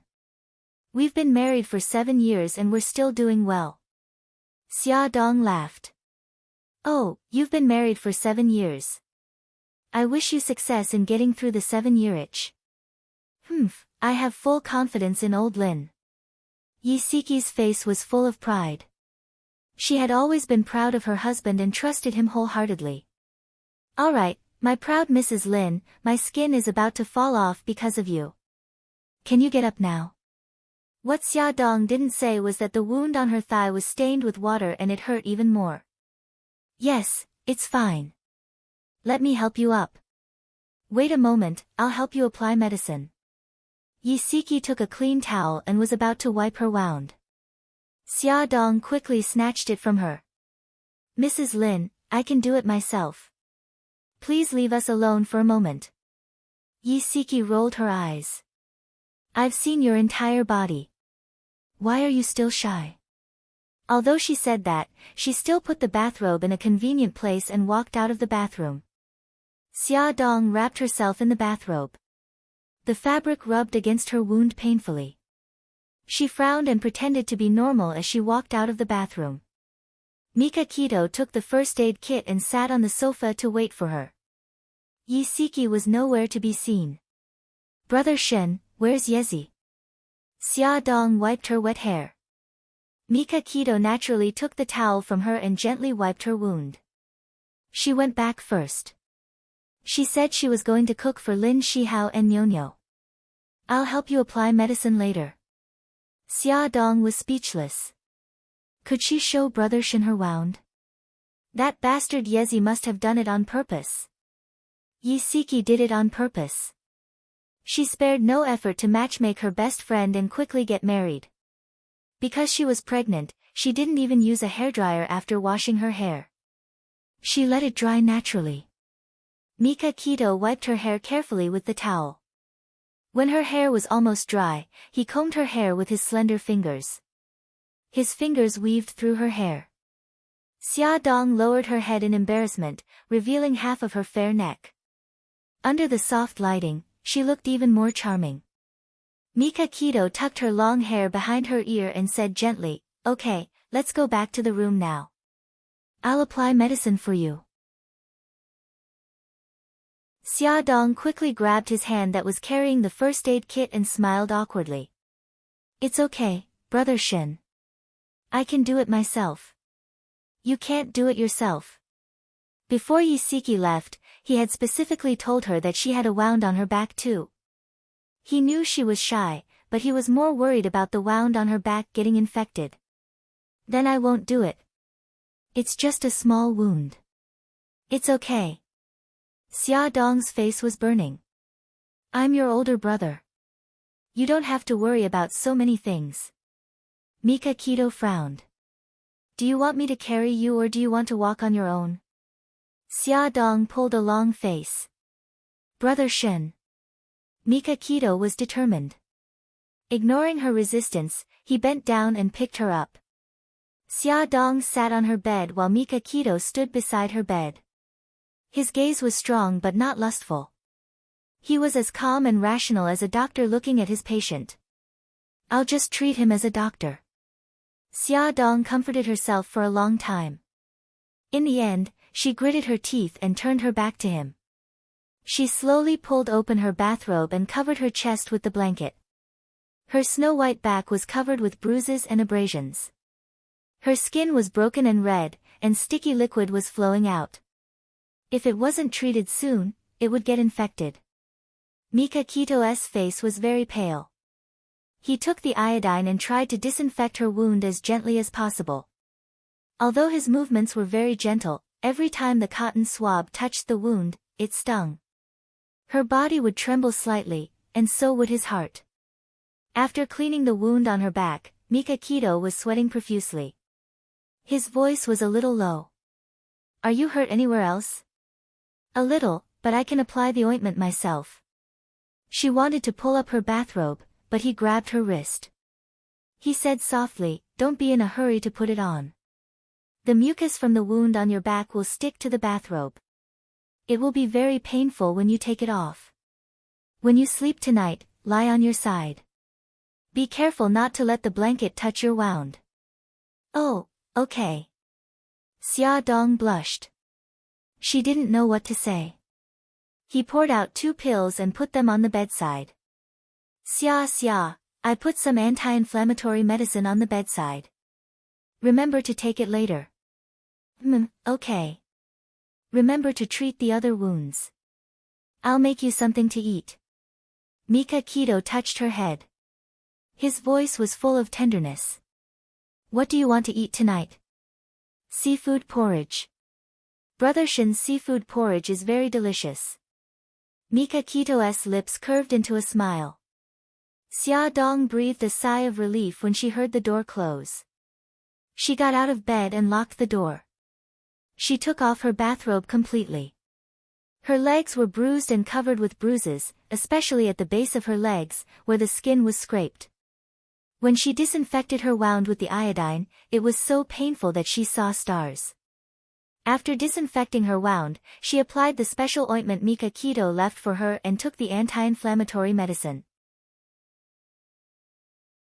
Then, she covered herself with the blanket and lay on her side to rest. Beitang Shen left the room and comforted the children with a few words. Then, he took his phone out and went to the corridor outside. With a cold face, he dialed Jiang Dao's number. "Have you found those who escaped?" "There are 2 more. I'll give you 1 day. I want to see their bodies." "Yes, sir." Mika Keto was busy in the kitchen when he heard the doorbell ring. Through the peephole, he saw Bailey Yun standing at the door, sweating profusely. It was obvious that he was in a hurry. He opened the door and looked at Bailey Yun expressionlessly. "What's the matter, Master Tingrue?" Bailey Yun's pupils shrank. He saw Xia Dong injured at the hospital and was worried about her. He found an excuse to call her, but she did not answer. He was so worried that he could not help but rush over. He did not expect to run into Mika Keto. Bailey Yun smiled. "I'm here to see Xia." He moved sideways and wanted to enter the door. Mika Keto moved sideways and blocked his way. He said coldly, "Master Tingrue, you don't have to worry about Xia. In the future, please stay away from Xia." Bailey Yun's handsome face was cold. He gritted his teeth and said, "Mika Keto, Xia can be with whoever she wants. You have no right to interfere with her business." Mika Keto glanced indifferently. "I'm her fiancé. If I don't have the right, who does?" Bailey Yun sneered. "Fiancé? That's fake. I already know that your engagement is fake. In the end, you're just Xia's friend. What right do you have to stop me from seeing her?" Awesome novel, Songshu 566.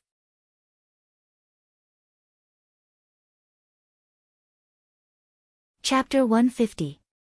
Mika Keto's gaze was sinister and sharp. "Because I have the ability to do so." Bailey Yun's face turned pale. This sentence directly hit his weak spot. He was only an illegitimate son of the Bailey family. Other than having a nominal position in the Bailey group, he had no ability to compete with him for Xia. He clenched his fists and gritted his teeth. His slender foxy eyes were filled with anger, humiliation, and hatred. In the end, all the complicated emotions turned into powerlessness. His voice was low and hoarse. "Is she badly injured?" Mika Keto replied expressionlessly. "Not really. I've already applied medicine on her. Of course, I helped her apply it myself." Bailey Yun was furious. He raised his fist and wanted to punch him in the face, but he was caught by the arm. He lowered his voice and said, "Bailey Yun, the children are here. I don't want to mess around with you." Mika Keto suddenly flung his arm away and slammed the door shut. Bailey Yun angrily punched the wall. He didn't care that the back of his hand was bleeding. He drove the Lamborghini like the wind. He was full of complicated emotions but had nowhere to vent. In the end, he rushed into Charming Club with a murderous aura. He drank one glass after another to drown his sorrows. Many beauties came forward to hit on him. He shot daggers at them and coldly spat out, "Get lost." The women ran away in tears. Bai Liyun's entire body emitted a powerful aura of resentment and anger. No one dared to approach within 3 meters of him. However, there was one person who wasn't afraid of death. He patted his shoulder and lazily said, "I say, second young master, what happened today?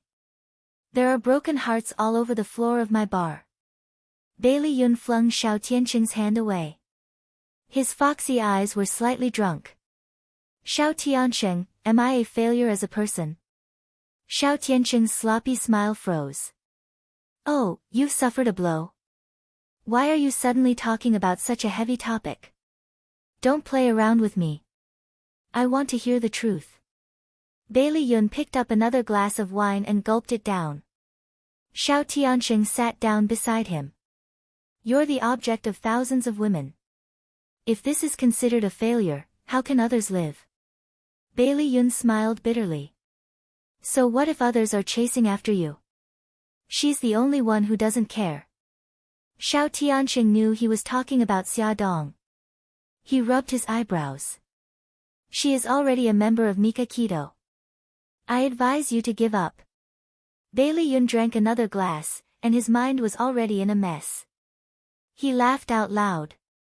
"She's not, they're just pretending to be engaged. However, I still don't have the chance." His voice gradually became softer, and there was an indescribable sadness in his hazy, drunken eyes. Who asked me to be so useless? I was destined to be a failure from the moment I was born. His birth was not blessed by his family, and his existence would only bring shame to his family. Ayun. Xiao Tiancheng put his hand on his shoulder. His expression was serious and serious. If you really love her, try again. Bailey Yun choked back his sobs. What if I fail? If you fail. Xiao Tiancheng had a headache. He had never encountered such a tricky problem. He paused and said, if you fail, maybe you should let go. Bai Lian leaned on the bar counter, trying his best to suppress his strong surging emotions. He originally wanted to be friends with her and let her slowly fall in love with him, but ever since Bai Tangshan existed, his image seems so small. He was afraid that one day, she would no longer be able to see him. Think about it. Xiao Tiancheng sighed and patted him on the shoulder. When Mika Keto knocked on Xia Dong's door with a bowl of fragrant seafood porridge, she was already asleep.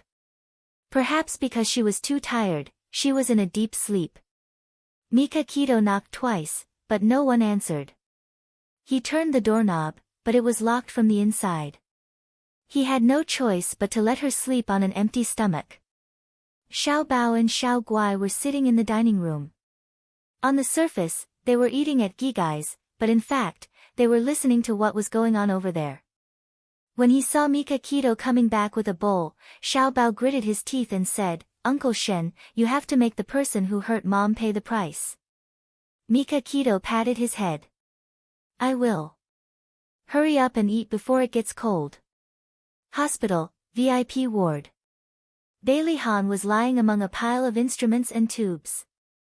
His head was wrapped in gauze, and his face was pale. His handsome eyebrows were tightly knitted, and his thin lips were tightly pursed, making him look very fragile. Bai Jinxiu sat by his bed, and old Madame Bai was also sitting by the side with Xiao Yi in her arms. The three of them looked worried. Su Yunqian knocked on the door and walked in. She said anxiously, Grandma, Mommy Bai, how is Han? Old Madame Bai sighed. He's out of danger, but he hasn't woken up yet. Old Madame Bai still didn't know that Su Yunqian was faking her pregnancy, so her attitude towards her was normal. How did Han get injured? Su Yunqian looked distressed. Before old Madame Bai could say anything, Bai Jinxiu snorted coldly. It's all because of that woman, Xia Dong. She and Xiao Yi were kidnapped, and Han got injured in order to save them. Bai Jinxiu's words were full of disgust for Xia Dong, and he didn't even consider that his words would hurt Xiao Yi. Xiao Yi was already feeling guilty. When she heard this, her small body stiffened, and she couldn't help but clench her fists. Old Madame Bai keenly sensed the change in his emotions, and she hugged him tighter. She said in a deep voice, Jinxiu, you can't blame Xia Dong and Xiao Yi for this. If you want to blame someone, blame those vicious kidnappers. How dare they target our Bailey family? Su Yunqian was shocked and angry. She didn't expect that group of idiots would lead Bailey Han to them. She had clearly hinted to them that Mika Keto was Xia Dong's backer. She clenched her fists again and again to suppress the anger in her heart. She revealed a shocked expression. Xiao Yi was kidnapped too. Is Xiao Yi alright? She bent down, wanting to touch Xiao Yi's head. The moment her palm landed on the top of his head, Xiao Yi screamed and hit and kicked her. Old Madame Bai repeatedly comforted her. Don't be agitated, baby Yi. It's okay. Great-grandma is here. Su Yunqian took a few steps back, and her expression was a little ugly. Bai Jinxiu comforted her. Yunqian, don't mind him. Xiao Yi is just frightened. It's okay, Mommy Bai. It's my fault. I know that Xiao Yi will be more agitated when he sees me, but I still can't help but want to care about him. Su Yunqian forced a smile. Bai Jinxiu sighed, and her elegant brows furrowed slightly. Bailey Han, who was lying on the hospital bed, suddenly moved his lips. Old Madame Bai leaned over excitedly, thinking that he was about to wake up. However, she heard him close his eyes and murmur softly, Xia Dong. Shao Yi. Xia Dong. Su Yunqian's face instantly turned pale. He was unconscious, but he was still thinking about that woman. Old Madame Bai and Bai Jinxiu's expressions also turned ugly. Xia Dong. Shao Yi. He frowned in pain and repeatedly called out their names. It was as if he was being haunted by a nightmare. His fingers were still agitated, but he suddenly clenched them. Shao Yi struggled to crawl out of old Madame Bai's arms. He moved his body and crawled to Bailey Han's pillow. He reached out his small hand and stroked his cold cheek. He said softly, Daddy, I'm Shao Yi. Daddy, please wake up quickly. Old Madame Bai and the others widened their eyes in disbelief. Shao Yi spoke. Su Yunqian was the most shocked. She began to panic. If Shao Yi revealed that she had pushed him down the stairs, not only would Han hate her, but the entire Bailey family would never accept her again. Shao Yi's whispers were really effective. Bailey Han's murmurs gradually disappeared. His fingers were no longer nervously curled but calmly stretched out. However, his brows were still slightly furrowed, as if he was still worried about something. Daddy, I'm sorry. Shao Yi lay next to him, his small body close to him. His small head rubbed against his arm. His eyes were glistening with tears, but he held them back and did not let them fall. Old Madame Bai wiped the corners of her eyes, leaned closer, and gently hugged the father and son.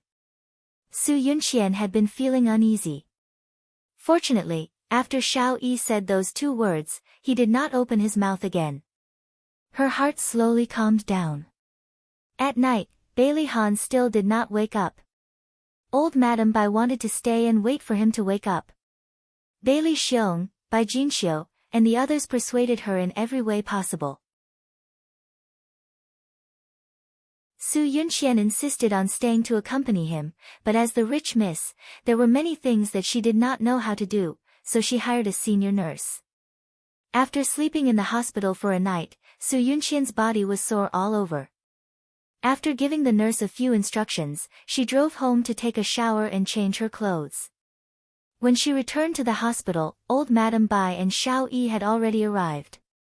Old Madame Bai said pleasantly, Yunqian, thank you for your hard work last night. The nurse was very sensible. She told old Madame Bai about how Su Yunqian took care of Bailey Han last night. Su Yunqian smiled faintly.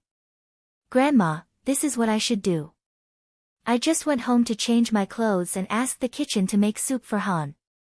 When he wakes up, it will be sent over.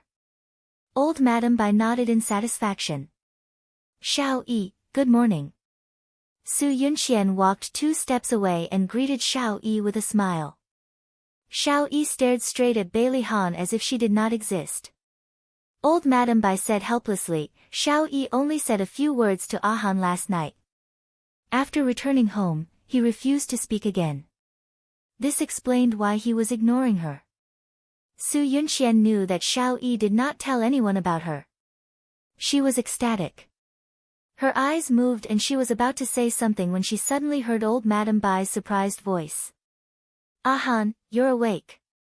Shao Yi happily pounced on him and hugged his arm, carefully avoiding his wound. Bailey Han's face was very pale. His lips were pale and his eyes were a little dim. His fingers moved slightly and slowly lifted up to land on Shao Yi's face. He called out in a hoarse voice, Shao Yi, Daddy. Shao Yi could no longer hold back the tears that she had been holding back for a long time. They fell down and she threw herself into his arms and cried. Welfare, Hengcha 866.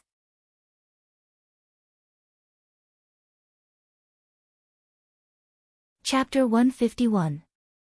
The corners of Bailey Han's lips curled up. There was a smile in his eyes as he said, It's been a long time since I've heard little Wingzy call me Daddy. Daddy, Daddy. Shao Yi called him over and over again. Her clear voice echoed in the ward. Old Madame Gu couldn't help but feel sad and wipe her tears. Grandma. Bailey Han smiled at old Madame Gu. I want to see Xia Dong. Old Madame Gu froze in the middle of wiping her tears. Su Yunxian stepped forward and forced a smile. Han, you just woke up and your body is still very weak. Have a good rest. Bailey Han didn't look at her. His eyes were firmly fixed on old Madame Gu and he said again, Grandma, I want to see Xia Dong. He was indeed still very weak. He was already panting after saying a few words. Old Madame Gu couldn't bear to refuse him when she saw him enduring the pain. She sighed and walked out of the ward. Su Yunxian followed her and said in a low voice, Grandma, are you really going to ask Xia Dong to come over? Old Madame Gu was helpless. Yunxian, you know Han's temper. If I don't let him see Xia Dong, he won't cooperate with the treatment. In his current condition. I have to agree. Grandma, you're right. I didn't think it through. Su Yunxian gritted her teeth and forced a smile. Old Madame Gu patted the back of her hand. Yunxian, it's been hard on you. It's okay, Grandma. As long as Han gets better soon, I don't care. After a night of rest and Mika Kito's special wound medicine, Xia Dong's injuries had healed a lot. Some parts of her body had scabbed over and the bruises had faded. Walking out of the bedroom, Mika Kito was wearing an apron and was busy in the kitchen. He was tall and straight, wearing an apron with cartoon dolls printed on it. He looked out of place. She leaned against the wall and chuckled. You're awake. Does your wound still hurt? Mika Kito held a spatula and poked his head out of the kitchen to ask her. His eyes were full of love. It's a lot better. Brother Shen, why are you cooking again? Just order some takeout. She felt guilty eating the food cooked by the CEO every day. It's not safe to buy it outside. Mika Kito turned back into the kitchen and turned the fried eggs in the pan. Let's go outside. The smell of oil and smoke. Oh, okay. Xia Dong sniffled. It smelled so good. She fell asleep without eating anything last night, so she was really hungry now. After washing up, she woke the two little guys up. The first thing Xiao Guai did when he got out of bed was to lie in front of her. He said with concern, Mommy, does your wound still hurt? Xia Dong kissed him on the forehead. Gigai, don't worry. Mommy's wound doesn't hurt anymore. Xiao Guai blinked and cupped her face with his little hands. He moved his little mouth close to her swollen face and blew gently. Mommy, I'll blow on it for you. It won't hurt anymore after I blow on it. Xia Dong hugged her daughter's soft little body tightly. Yes, yes. It doesn't hurt at all. Gigai's blow really works. When he called Xiaobao rubbed his messy hair with a confused look in his eyes. He stuck his little butt out and rummaged around the pillow for a while before he found an exquisite necklace and handed it to Xia Dong without saying a word. Xiaobao, is this for me? The sleepiness in Xiaobao's eyes finally disappeared.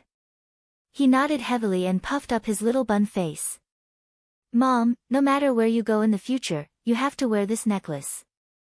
This way, even if you go to the ends of the earth, I can find you. He thought about it for most of the night before coming up with this idea. It's so magical. You didn't install a global positioning system in the necklace, did you? Xia Dong smiled and joked. She took the necklace from her son and observed it carefully. It should be platinum. It was low-key and luxurious. The pendant was a green and white cat's eye stone. It looked beautiful and elegant. Almost. This cat's eye stone is hollow. I put a very small tracker in it. Mom, lower your head. I will put it on for you. If there was another person who was not afraid of death and kidnapped his mother, he would be able to find her location in the first place. Xia Dong lowered her head and asked curiously, where did you get this necklace? Xiaobao chuckled. I got it from Uncle Shen. Anyway, this was prepared by Uncle Shen and he planned to give it to you, so I modified it a little. His chubby little fingers moved nimbly behind her neck and fastened the necklace. He suddenly leaned over to her injured cheek and kissed it quickly. He turned his face away and looked uncomfortable. Does it still hurt? Xia Dong rubbed his hair and smiled.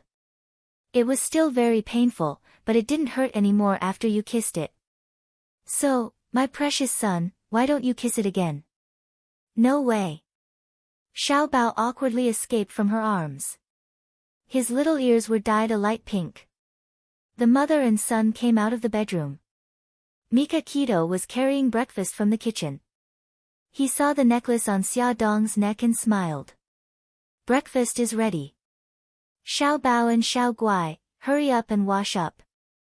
Okay, the two tender voices answered together. They smiled. It felt good to have Mommy and Uncle Shen. After breakfast, Mika Keto went to the office while Xia Dong stayed at home. She was about to call Bailey Yun to ask about Bailey Han's situation when she suddenly received a call from old madam. She was very happy to hear that Bailey Han had woken up. When she heard that Bailey Han wanted to see her, she was stunned.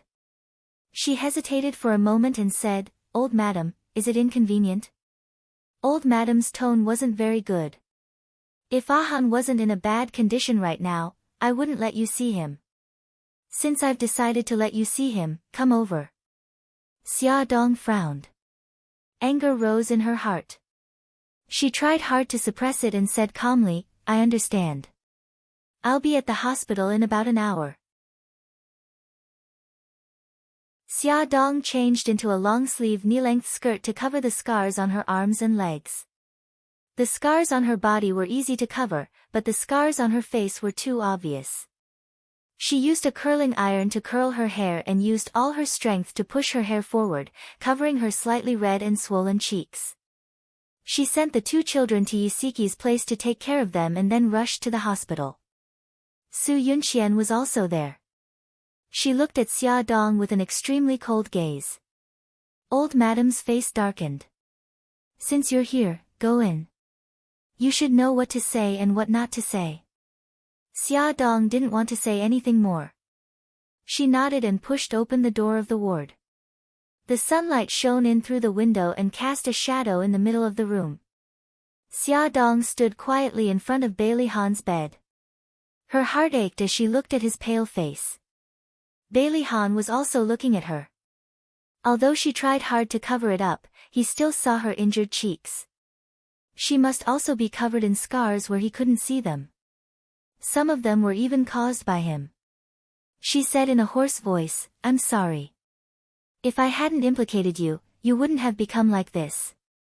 He closed his eyes and smiled tiredly.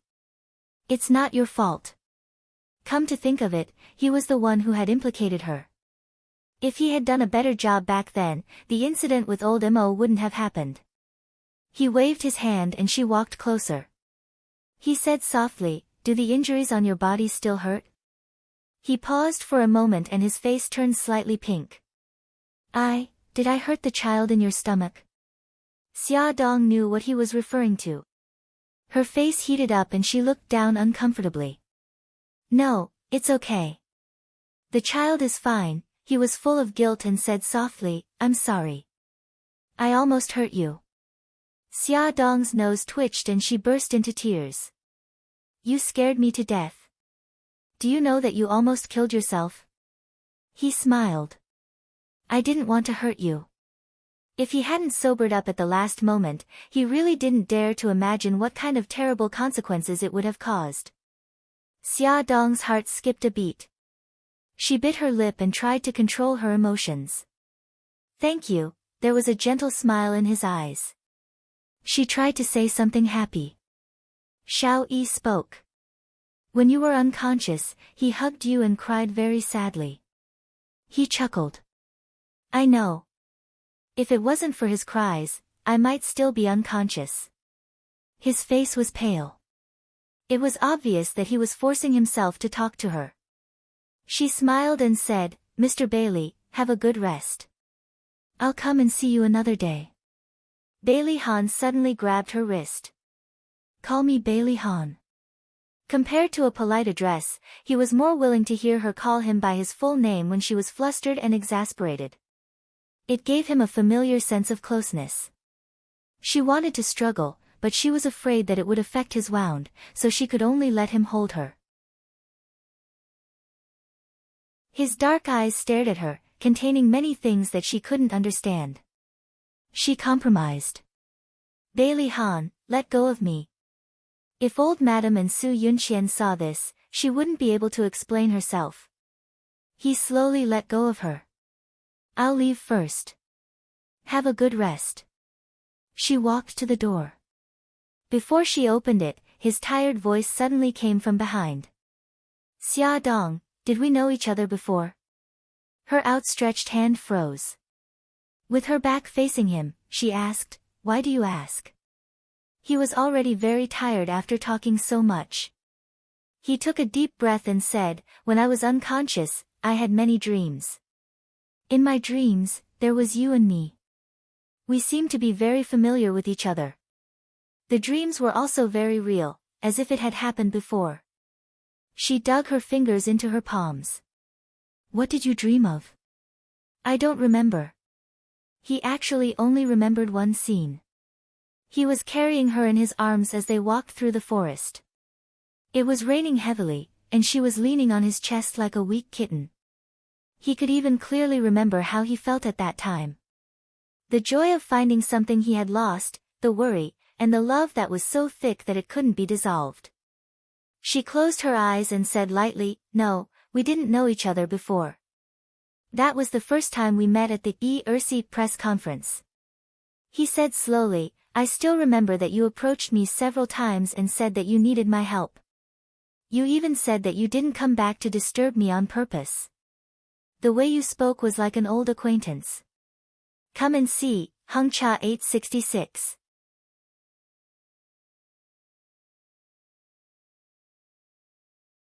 Chapter 152. She interrupted him. That was just a way for me to get close to you. I pretended to be an old acquaintance. Didn't you see through it? After a moment of silence, he said, what do you need my help with? He seemed to have always treated her as a liar and had never asked her these questions. Nothing. I just wanted to get an advertisement for Glamour magazine. Didn't I successfully sign an advertisement contract with your company? He shook his head. He didn't believe it. What had happened in the past few months replayed in his mind like a movie. He didn't believe that she got close to him for such a simple purpose. He was even more suspicious of her saying that they didn't know each other in the past.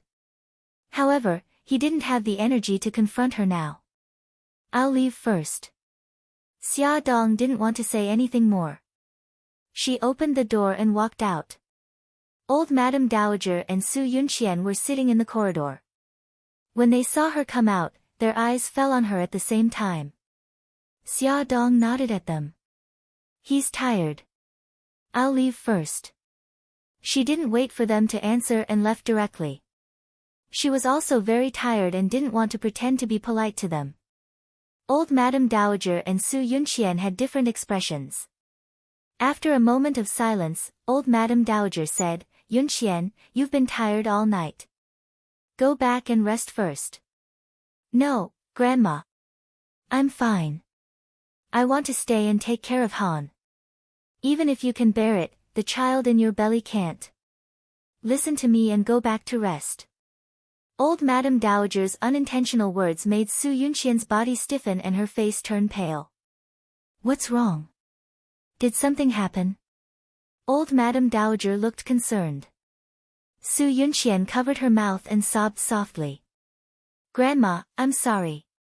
The child was accidentally lost. Han finally decided to keep the child, but I didn't protect him. I didn't dare to tell you because I was afraid that you'd be angry with me. Han has already ignored me because of this. If you continue to ignore me, then I'll, she choked with sobs. The old madam did not expect this to happen. She patted her shoulder with heartache. Don't be sad. You're still young. You can have another child in the future. Although the old madam was heartbroken, she was secretly relieved.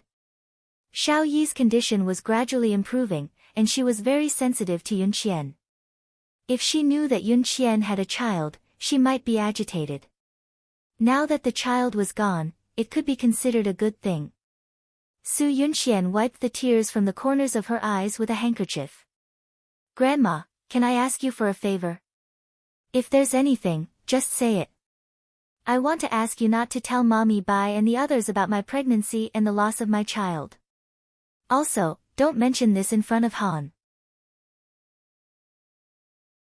I don't want him to hate me every time he thinks about this. Su Yunxian's pregnancy, old madam did not tell the rest of the family, mainly because she had not decided whether to keep the child or not. If the whole family knew about it, it would be difficult for her in the future. Okay, I won't say anything. Han is a stubborn person. It wasn't easy for him to decide to keep the child, but now the child is gone. It's understandable that he's angry. You should understand him, Grandma, I know. I'll wait for him to forgive me. Yunxian, you'd better go back and rest first. You just had a miscarriage. You need to take care of your body. But, Han, it's not urgent. Go back quickly. Su Yunxian hesitated for a long time. Okay, Grandma. I'll go back first. I'll ask the servants to bring the soup in the kitchen. Okay, go ahead. In the brain surgeon's office. Bailey Xiong said, Doctor, what's the result of my son's head examination? The doctor did a head MRI and head CT scan for Bailey Han. He took the examination report and said, Mr. Bailey, young master's brain injury this time is not serious except for a slight concussion. However, we found a low-density shadow in his left parietal lobe with a vague boundary. There is a substantial shadow in the rest of his brain. It should be an old injury. Bailey Xiong said nervously, Yes, my son had a car accident 5 years ago and his brain was seriously injured. What do you mean by shadow? Could it be a tumor? It's not a tumor. It may be a remnant of the previous injury. Bailey Xiong was shocked and thought of something. It was very likely that the shadow was that thing. Mr. Bailey, young master still needs a detailed examination. After the location of the foreign body is clear, we will use the treatment method of surgery to treat it. Doctor, will the foreign body in my son's brain affect him? For the time being, it doesn't affect young master, but it's hard to say because the foreign body is likely to oppress his nerves and have other effects. Bailey Xiong was silent for a while and said, I need to discuss it with my family before making a decision. The detailed examination results came out. The shadow in Bailey Han's brain was a remnant of the car accident 5 years ago. After the family's discussion, they decided not to perform surgery and let him stay as he was. However, in the eyes of the doctor, it was like a time bomb that could explode at any time and kill him. Since the family did not agree to the surgery, there was nothing they could do. During Bailey Han's hospitalization, Su Yunxian went to the hospital 3 times a day. Unfortunately, he did not take her seriously at all and did not even want to look at her. He was in good health and was discharged from the hospital after 2 days. Except for the pain in his head, his other bodily functions had returned to normal. Xia Dong's injuries were basically healed. She was holding Xiao Guai and teaching her arithmetic when her cell phone rang. It was Bailey Han. Hello, Mr. Bailey. How are you feeling? Bailey Han's deep voice came from the other side. Call me Bailey Han. Oh. She was a little embarrassed. Bailey Han, are you feeling better? Much better. I'll be discharged today. She smiled. Then I'm relieved. He seemed to be in a good mood and chuckled. Are you worried about me? She couldn't help but grip her cell phone tightly and coughed. You were injured because of me. Of course I'm worried about you. He paused for a moment and said in a serious tone, Then how do you plan to repay me for saving your life? She was silent for a moment. Are you really Bailey Han? Was he really not Bailey Yun in disguise? What kind of person am I in your heart? Cold on the outside but warm on the inside. He smiled faintly. He was not warm to everyone. Xia Dong hesitated for a moment and asked, "Well, how is Xiao Yi?" That day, he also suffered a lot. Even an adult like her was traumatized by the sight of blood, let alone a child. He rubbed his eyebrows. "I heard from Grandma that he had a nightmare on the first night. He's fine now. What worries me is that he still doesn't want to talk." She bit her lip and comforted him. "Don't worry. Xiao Yi will get better slowly. He just needs some time to overcome his psychological barrier." He was silent for so long that she thought he had hung up the phone. He suddenly said, "On the day you were kidnapped, I suddenly understood what you said. For Xiao Yi and you, I'm willing to give up my life." Her body stiffened and she had difficulty breathing. Her blood flow was not smooth. Did she hear wrongly? He said that he was willing to give up his life for her and Xiao Yi. She held her cell phone and didn't dare to speak. She tried to convince herself that she was dreaming. He smiled bitterly. "I only dared to admit my feelings for you when I was delirious. Even if you lied to me, I still fell in love with you like a fool." "No, don't say any more. I didn't hear anything. I didn't hear anything." Xia Dong hung up the phone in a panic. She hugged Xiao Guai in a daze. Her heart was beating very fast in her chest. She couldn't help but imagine the scene of him hitting the pillar in the wind. "Mommy, what's wrong?" Xiao Guai shook Xia Dong's arm. Her little face was filled with worry. "Mommy is fine. Gigai, let's continue." Xia Dong tried hard to shake off those wild thoughts. She picked up a book and continued to teach her daughter arithmetic. Bailey Han held his cell phone in silence. He closed his eyes and rubbed his forehead. He must be crazy.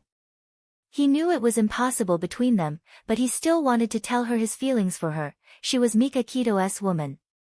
She was Mika Kito's woman. He reminded himself twice. He wanted to throw her to the back of his mind, but her figure became clearer. There was a soft knock on the door.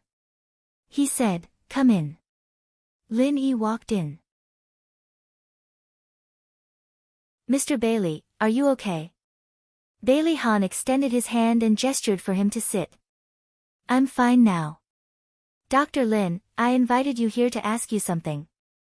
Xiao Yi clearly spoke when I was injured, but now he's not saying anything. What's going on?" Lin Yi furrowed his eyebrows. "Can you be more specific? What happened?" Bailey Han crossed his arms and told him everything that happened that day in detail. Of course, he didn't mention Xia Dong's name and that old Mo came for revenge. After that, he told her about how little Wingzi had cried while he was unconscious. Lin Yi thought about it seriously for a few seconds before saying, "I think little Wingzi's autism is almost fully recovered. The reason why he doesn't want to talk now is probably because he feels guilty and doesn't know how to communicate with you. You also said that little Wingzi felt very guilty. He felt that he was the cause of this kidnapping and your injury. Then what should we do? Communicate with him patiently. You have to send a message that you love him very much. The kidnapping has nothing to do with him. It's not his fault that you're injured. Use positive emotions to influence him and let him walk out of his guilt. Also, divert his attention. Don't let him think about it all the time." "I understand. Thank you, Dr. Lin." "You're welcome. Let me know if you need me." Attention, Songshu 566.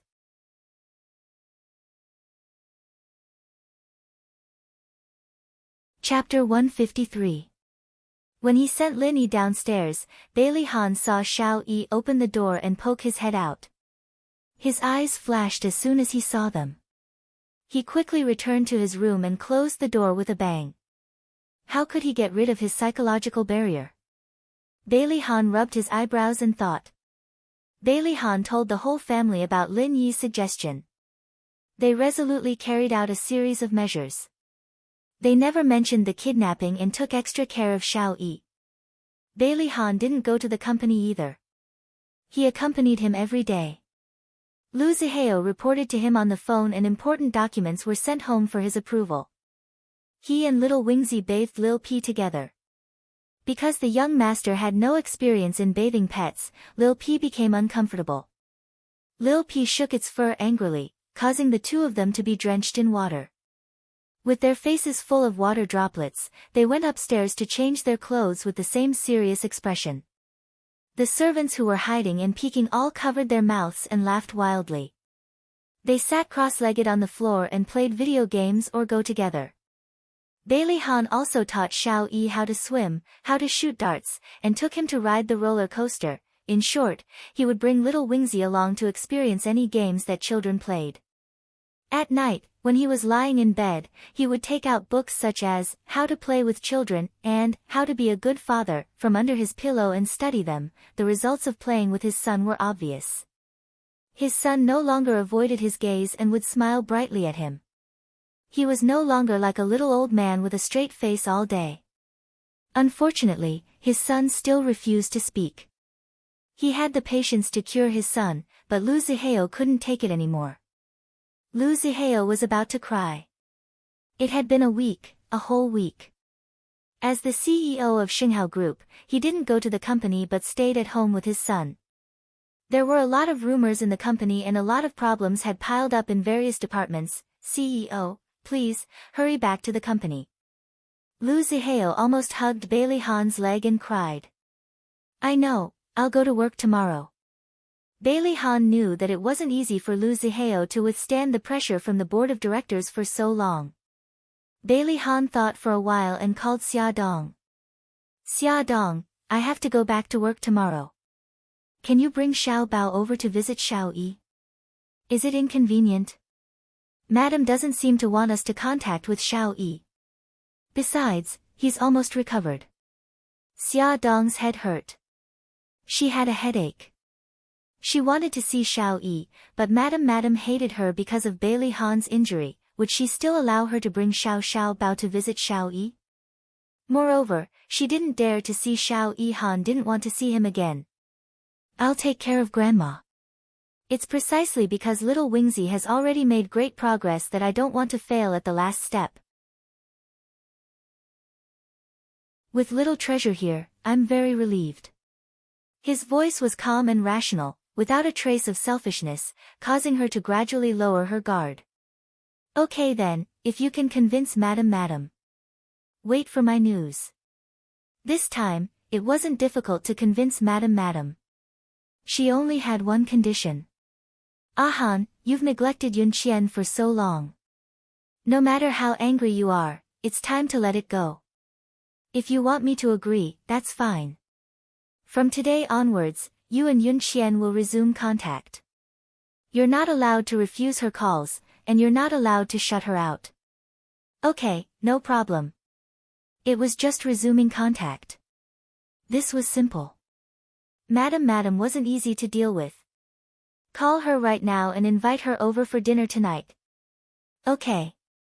Bailey Han's expression was indifferent. After dialing the number, he calmly said the invitation. Su Yunqian was naturally ecstatic. She thought that Bailey Han was the first to extend an olive branch, which meant that he had forgiven her. Of course, she happily accepted the invitation. Grandma, I've already made the call. When Xia Dong comes over tomorrow, don't give her a hard time. Am I that kind of person? Madam was angry and unconvinced. The banquet seemed normal, but in fact, there was an undercurrent surging. Bailey Han ate quietly and elegantly. Occasionally, he would pick up food for Xiao Yi and ignore the others. Madam, who was sitting opposite him, poked his leg with her walking stick. He received her threatening gaze and picked up Su Yunqian's favorite food. He put it on her plate and smiled. Yunqian, this is your favorite osmanthus fish. Try it. Thank you. Su Yunqian smiled faintly and used her chopsticks to pick up his favorite pork ribs. Before her arm reached his plate, Xiao Yi suddenly slammed her chopsticks on the table. She was shocked and her chopsticks shook. The pork ribs flew into Bailey Han's arms. Everyone's gaze shifted to them. The servant hurried forward and wiped Bailey Han's face. This. Han, I'm sorry. Her cheeks were burning. She had never lost her composure in front of so many people. It's okay. I'll go upstairs and change. Bailey Han pushed his chair away and stood up. Xiao Yi acted as if nothing had happened. She picked up her chopsticks and ate quietly. Su Yunxian gritted her teeth so hard that they were about to shatter. That damn brat, he must be doing it on purpose. How did old Mo and his group of trash kill him last time? He was like a bomb, constantly reminding her that her weakness was in his hands, and he could destroy her at any time. What did she have to do to shut him up forever? The next day, Xia Dong brought Xiao Bao to Bailey's old residence. She had already prepared herself for people to roll their eyes at her, but she didn't expect the butler to be so nice to her. Xiao Bao went upstairs and was not as lively as usual. He leaned over to Xiao Yi's ear and chattered non-stop. He silently squatted in front of Xiao Yi and looked her up and down with his clear eyes. Xiao Yi felt uncomfortable under his stare. Xiao Bao suddenly said, Bailey Yi, do you know that sometimes I really hate you to death? Xiao Yi's small body stiffened. Sure enough, everyone hated him because of that incident. Xiao Bao hit his forehead hard. You're really annoying. You obviously know how to talk, but you don't say it. You make everyone so anxious. Even my mommy cried a few times because of you. That woman cried because of him. It seemed like something she would do. When she was kidnapped, she even took a bullet for him. It wasn't unusual for her to cry because of him. Xiao Bao saw that he was in a daze and snorted coldly. Let me tell you, don't think that my mommy is pretending just to get close to your daddy. My mommy doesn't want to get close to him. If it wasn't for Gigai. Forget it, I won't say so much to you. Gigai? Xiao Yi suddenly turned her head and stared at Xiao Bao. What's wrong with Gigai? Oh, you're finally willing to talk. Xiao Bao glared at her angrily. Gigai is my sister. Why are you so concerned about her? Xiao Yi choked on his words. Her round face puffed up and her eyes sparkled. She paused for a few seconds and said, she's my friend. It's natural for me to care about her. Who was the one who poured a drink on Gigai and caused her to fall ill? Xiao Bao was very vengeful. He would remember anyone who dared to hurt the people he cared about for the rest of his life. I was wrong at that time. I apologize. Even though Xiao Yi was apologizing, she still looked insufferably arrogant. Can you tell me now what happened to Gigai? Also, why did a drink cause her to fall ill? What's wrong with her? Xiao Yi's eyes had a sharpness that didn't match her age. She caught the information that Xiao Bao had inadvertently revealed in his words. Xiao Bao rolled his eyes and sat across from him. Crossing his short legs, he said, I can tell you, but you have to tell me who your mommy is first. Xiao Yi's expression darkened. I don't know either. She passed away right after I was born. Have you seen her picture? He lowered his head sadly. No, I don't know what she looks like. How did your mommy pass away? Xiao Yi clenched her fists and gritted her teeth. They said that she eloped with someone and got into a car accident, but I don't believe them.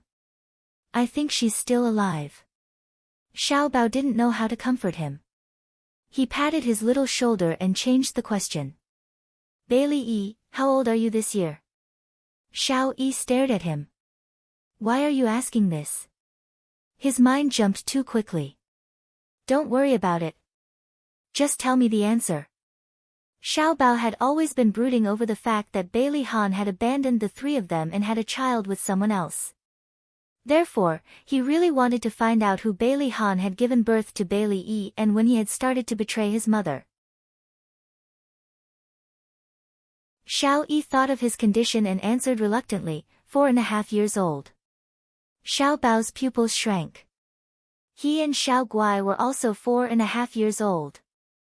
Bailey Han, that bastard, was actually fooling around with another woman when his mommy was pregnant.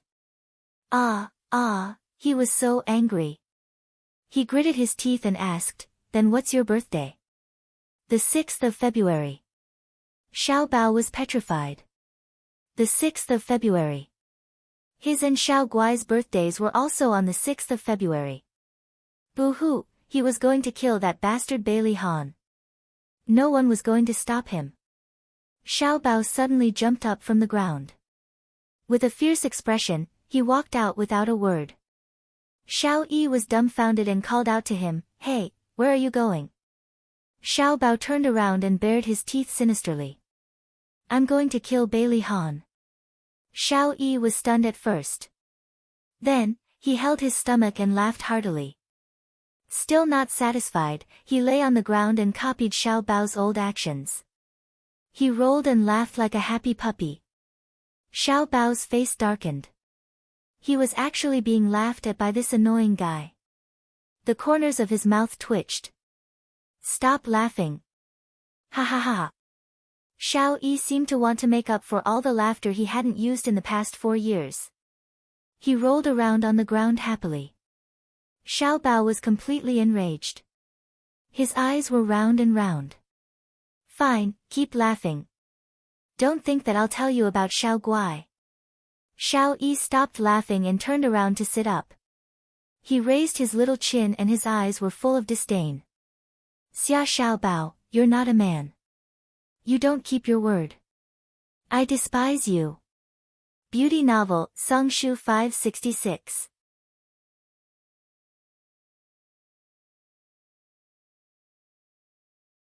Chapter 154. Xiao Bao raised his eyebrows, a mischievous glint in his black eyes. "I'm not a man, I'm a child." This time, it was Xiao Yi's turn to grit his teeth in anger. "Xia Xiao Bao, you cheated." "Humph, all's fair in war." "Bailey Yi, I'm sorry." Xiao Yi's eyes widened. He seemed to have thought of something and suddenly curled his lips. "It's okay if you don't tell me. I'll find out myself." "Take your time." Xiao Bao shrugged nonchalantly. "If you have the ability to find out, it'll prove that what I said is true." Xiao Yi snorted. "Don't worry. After I find out, I'll tell great-grandmother about it so that she won't have to worry." He could tell that great-grandmother didn't like Xia Dong either. It was as if she was afraid that she would steal daddy away. Xiao Bao glared at him. "You win. So, are you willing to tell me the truth now?" Xiao Yi crossed his arms arrogantly. Xiao Bao glared at him fiercely. "I can tell you, but you have to swear on your mommy's name that you won't tell anyone about this. If you break your oath, your mommy will never be reincarnated." Xiao Yi said angrily, "That's too cruel of an oath." Xiao Bao shrugged. "As long as you don't break your oath, everything will be fine." Xiao Yi was conflicted. In the end, his curiosity won out. He gritted his teeth and said, "I swear that I won't tell anyone about what you told me.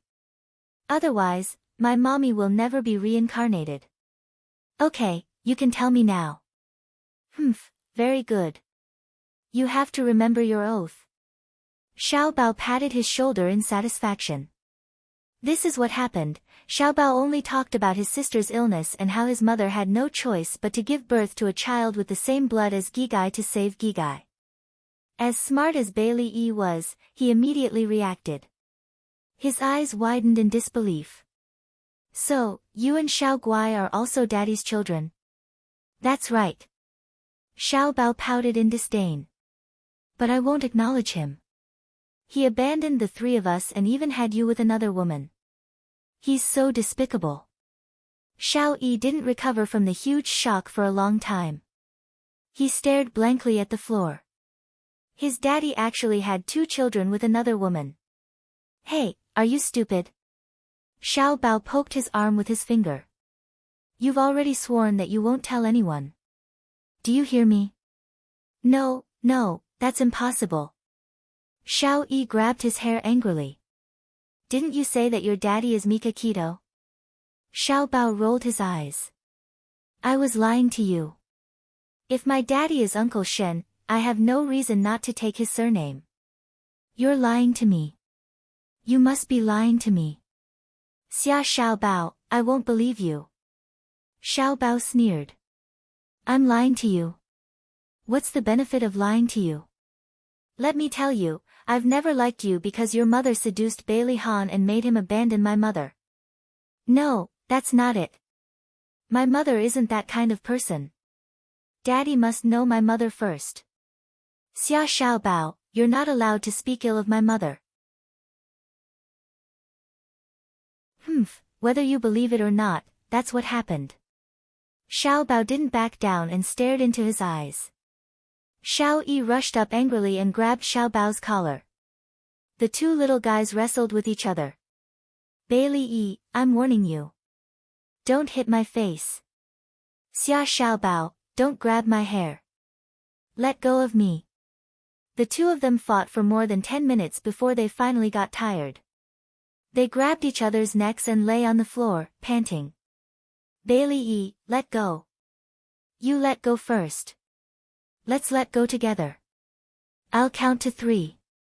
Xiaobao counted to 3, but the two sly guys didn't let go.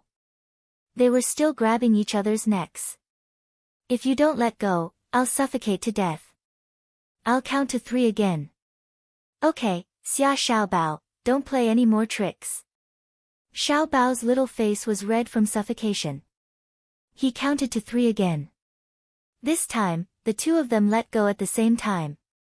They were panting and staring at each other with eyes that said, I can't wait to bite you to death. The two little guys were injured.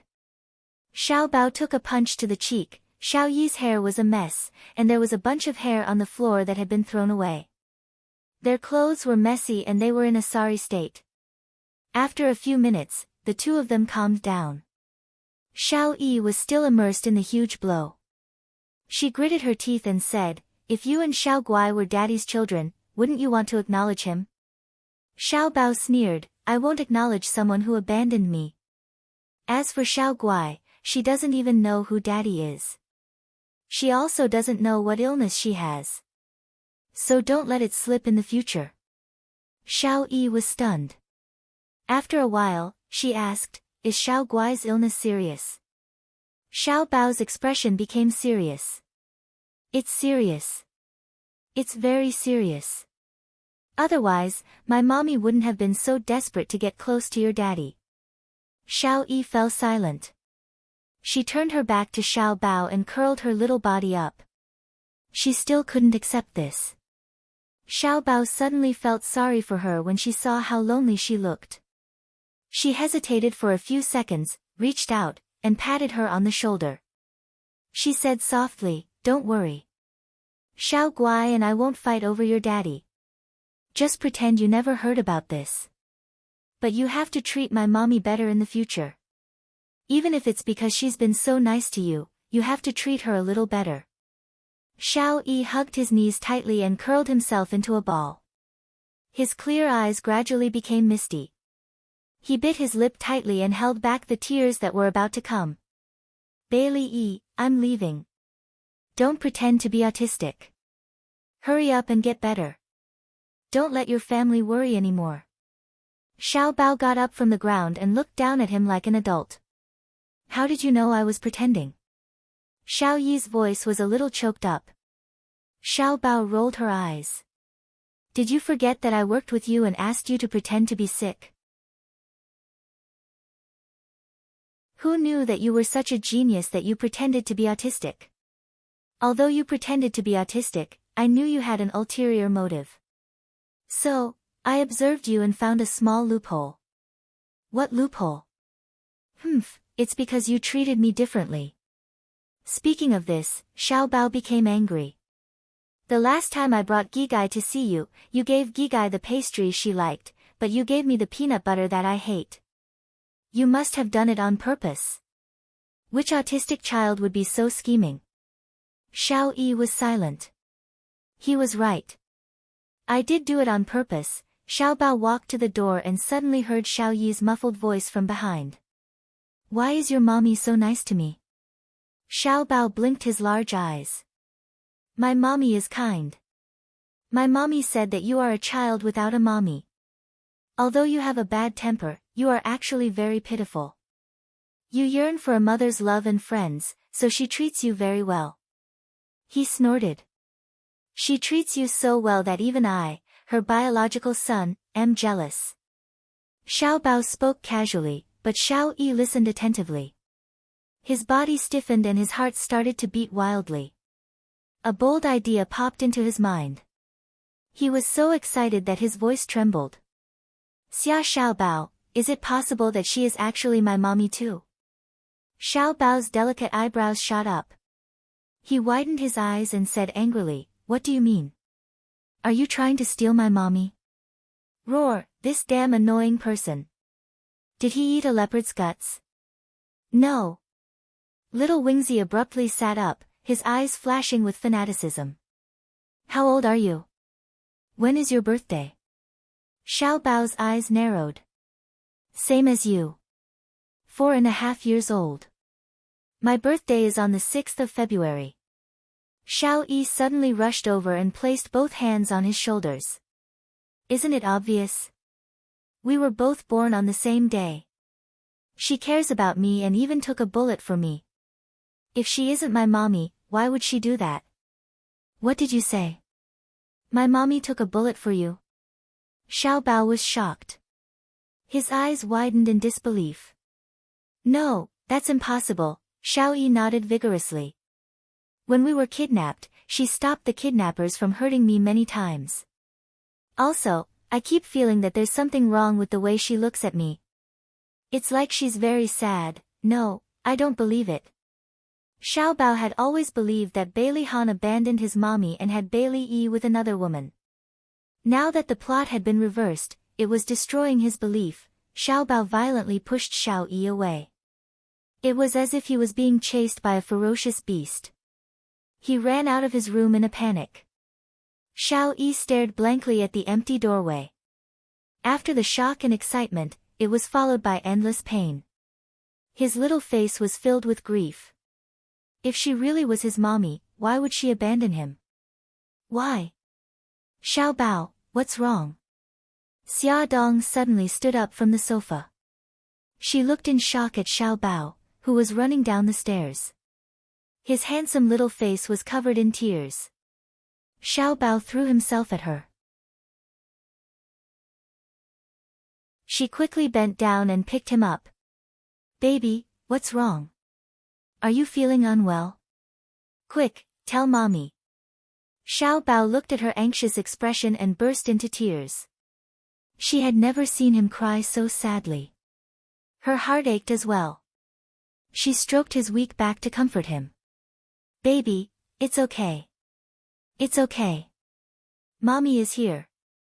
Mommy will take you home, she lovingly kissed her son's forehead.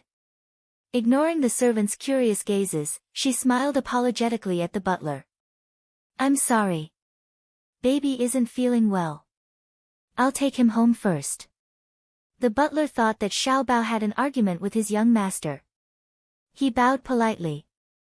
Miss Xia, young Master Qi, please take care. Xia Dong carried her son and left.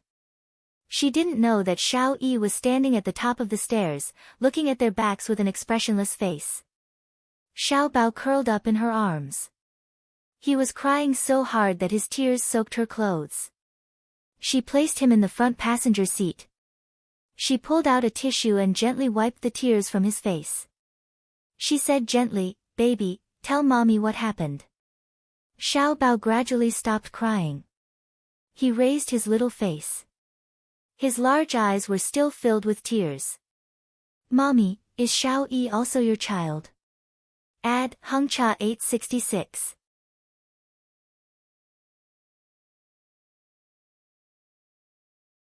Chapter 155.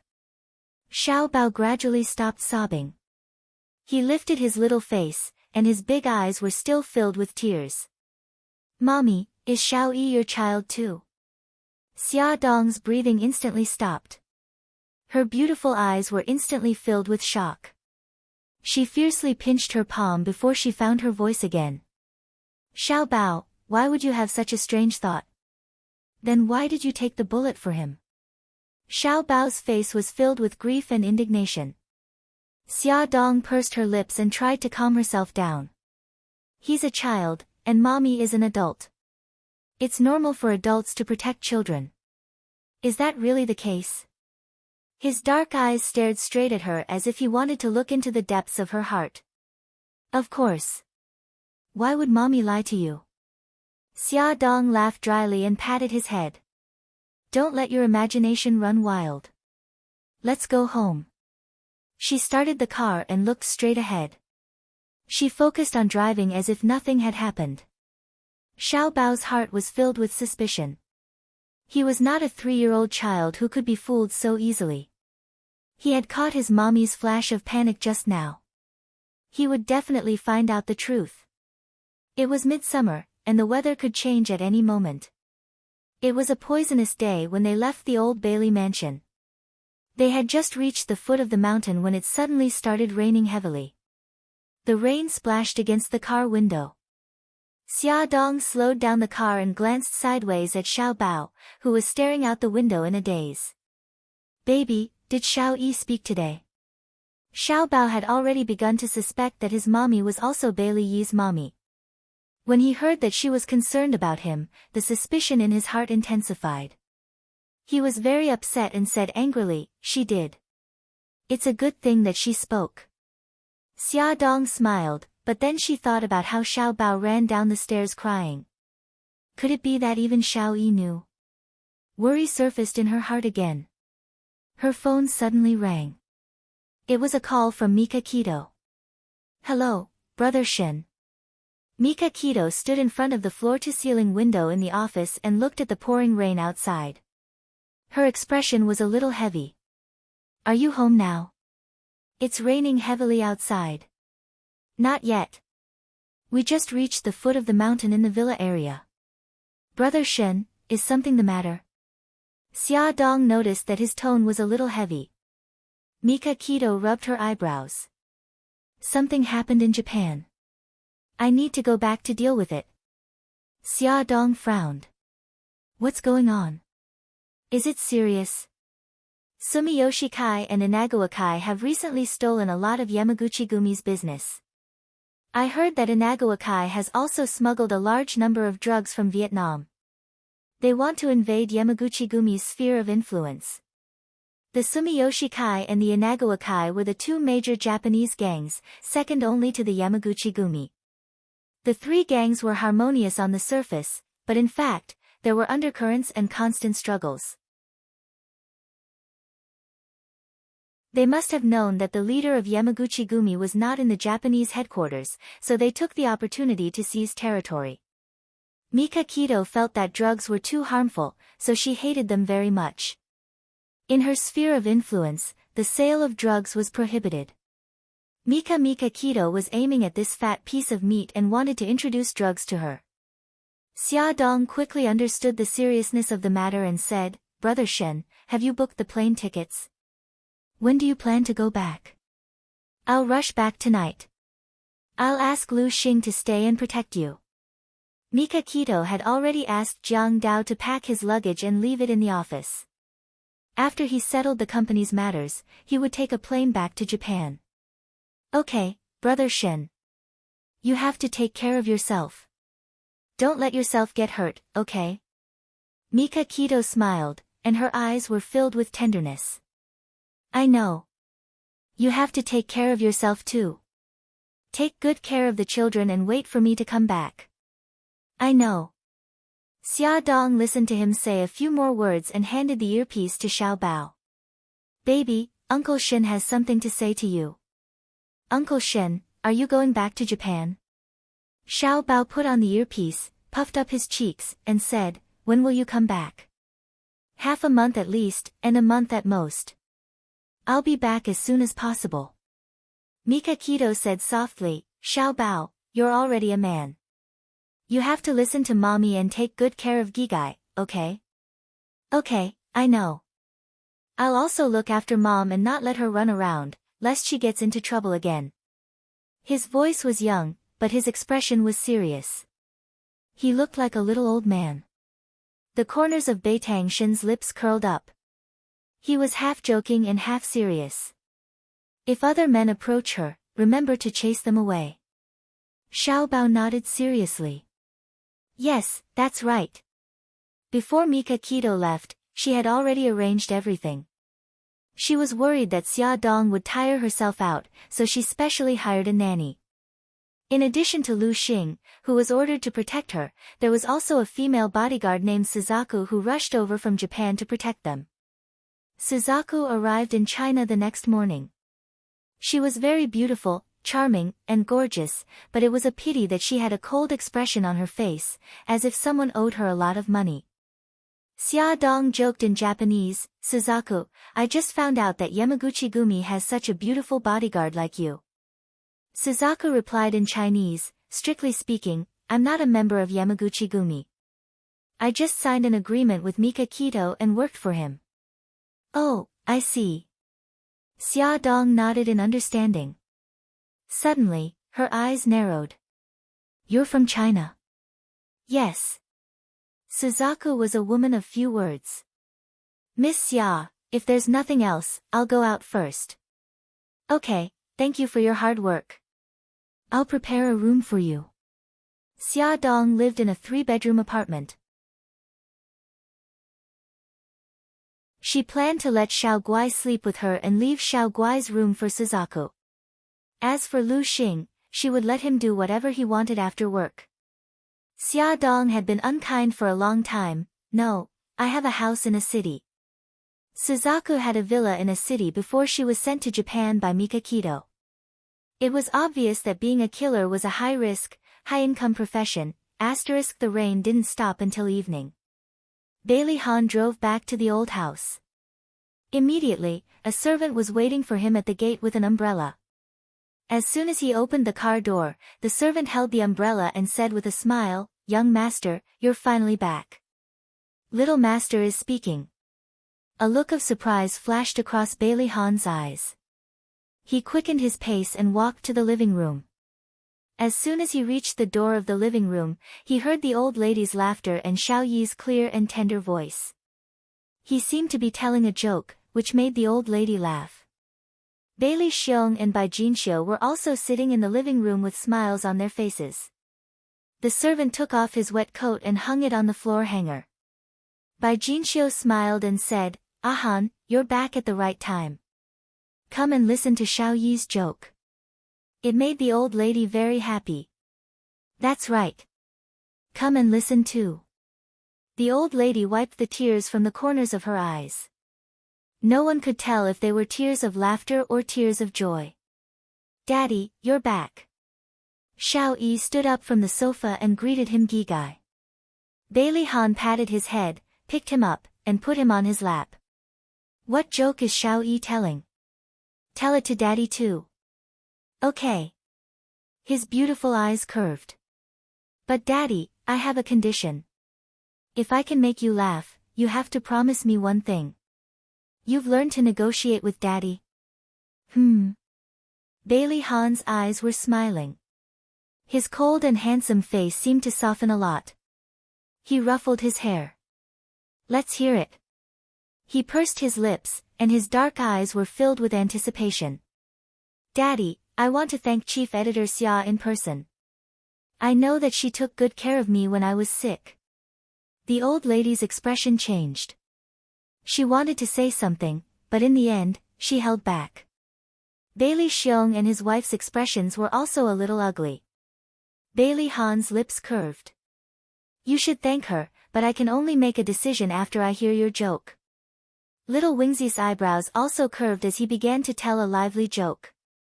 The joke itself was not very funny, but when paired with his rich facial expressions, it seemed particularly funny. Bailey Han looked at his little face brimming with smiles.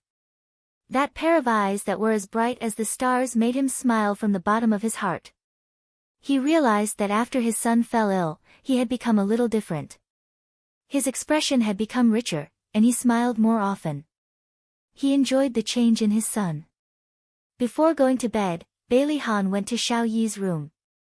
He was already asleep. His small body lay on the bed and only took up a small space. He didn't seem to be sleeping very well, and his brows were slightly furrowed. Bailey Han reached out and smoothed out the wrinkles between his brows. He gently stroked his cheek. Just as he retracted his hand and stood up, he suddenly heard Xiao Yi's sleep-talking voice. "Mommy, don't go, don't abandon me." Bailey Han's breath stopped. When he came out of his son's room, he was in a terrible mood. He remembered that 4.5 years ago, the old madam had brought little Wingzy to him and told him that he had a child with a woman. At that time, he had been shocked and at a loss. He tried hard to recall what the woman who had given birth to his child looked like, but he could not recall. When Xiao Yi was 2 years old, he asked him where his mommy was. He couldn't answer, so he could only tell Xiao Yi the answer that the old lady told him. He said that his mommy was already dead. Xiao Yi didn't believe him. He said that his mommy wasn't dead. She just went somewhere far away. He even cried and asked him for his mommy. He was so angry that he hit Xiao Yi for the first time. Bailey Han didn't expect that Xiao Yi still didn't want to believe that his mommy was already dead. Sitting on the deck chair on the balcony, he was exposed to the night sky that had been washed by the rain. The cool air seeped into his heart, and his irritated mood gradually calmed down. However, he couldn't help but think of someone. His finger repeatedly scrolled through the contact list on his phone. He was hesitant. What was she doing at this time? Was she with Mika Keto? Bailey Han rubbed his brows. He persuaded himself that he called her for business. He just wanted to tell her that Xiao Yi wanted to see her. "Hello, Bailey Han." Her voice was very soft and comfortable to listen to. Ad, Shinwoo 799.